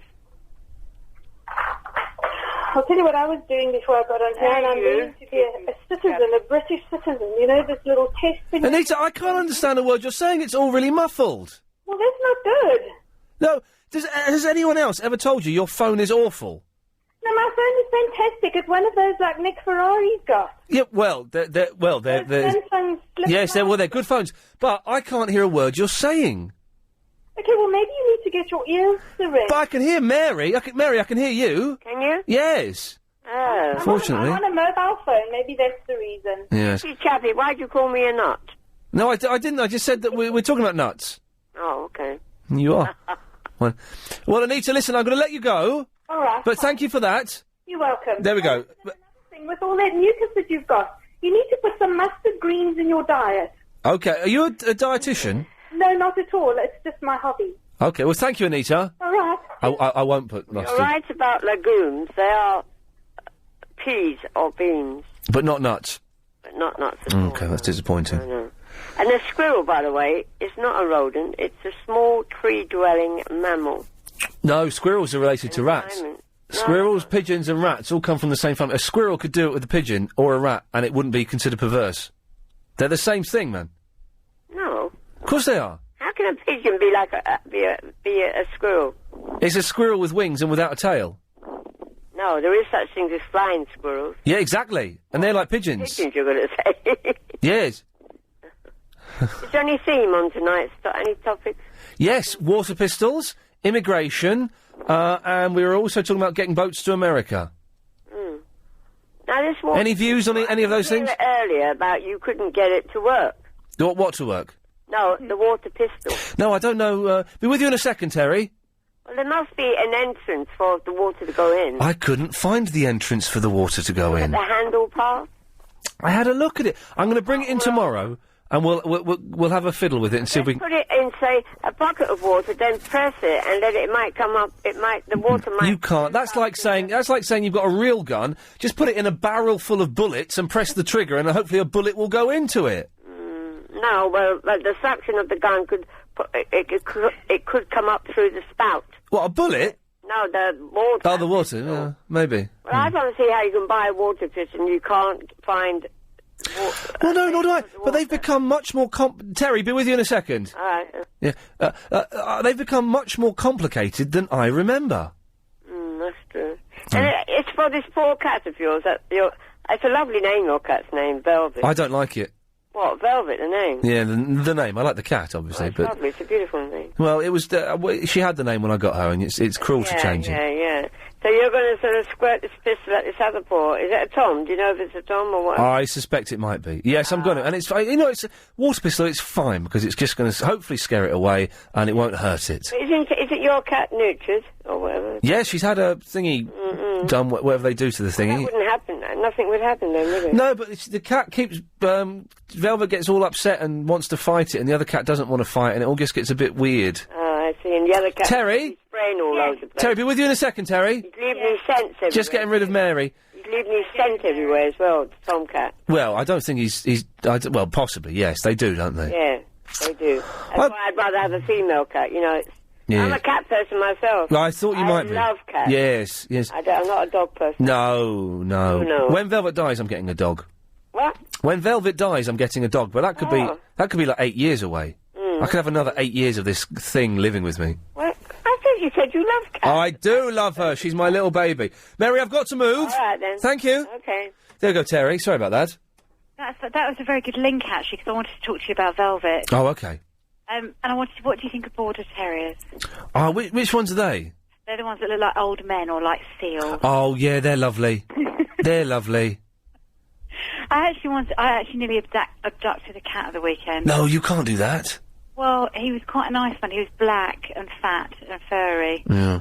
Well, you can't... Hang on one second. Are we having a montage this evening, as I realise there's some technical problem? Yeah, OK. Terry, could you stay there a second? Yeah. We're having a few technical hitches. We're going to try and press a magic button. Stay there. This is the sound of a child being hit by... Right, we haven't got much time. Terry, you've got 20 seconds. Sorry about this, but we've had a few technical bits and pieces, so, yes. Well, have I got 20 seconds to say something really interesting and entertaining? Yes. I think you might be severely disappointed then. Oh, Christ. I just wanted to say that you do sound much sexier on the phone, Ian. Oh, God, Chris, why did you put her on right at the end? This woman sounds like a dream. Really? Well, thank you, Terry. That's fine. You have a good evening. And you sound sexy on the phone too. Yes. Hello, Betty. Hello, Ian. Oh, you sound sexy on the phone too. Oh. I've only got 10 seconds, Betty. Oh, well, how did the, what's name go on Saturday? The Ann Summers? No. You're looking after the baby. It went very, very well, and I got to read him 2 bedtime stories and then he fell asleep. Oh. Betty, I've got to go. Did you have a nice weekend? Yeah, it was good. I've got to go. Okay, bye. Bye-bye. If you missed the show, it sounded like this. I've been banned off. Banned off? LBC. You've been banned off? Yeah. Why is that, then?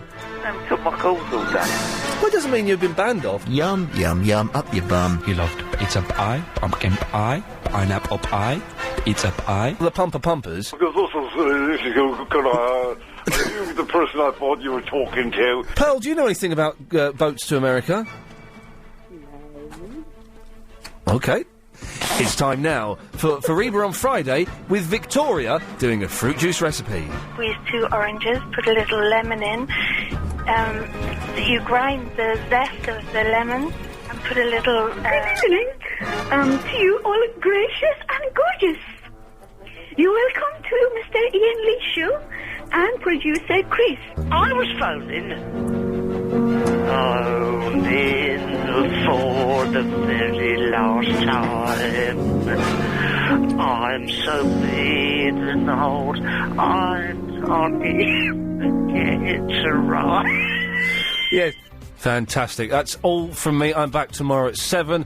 Clive Ball is coming up after the news. Thank you.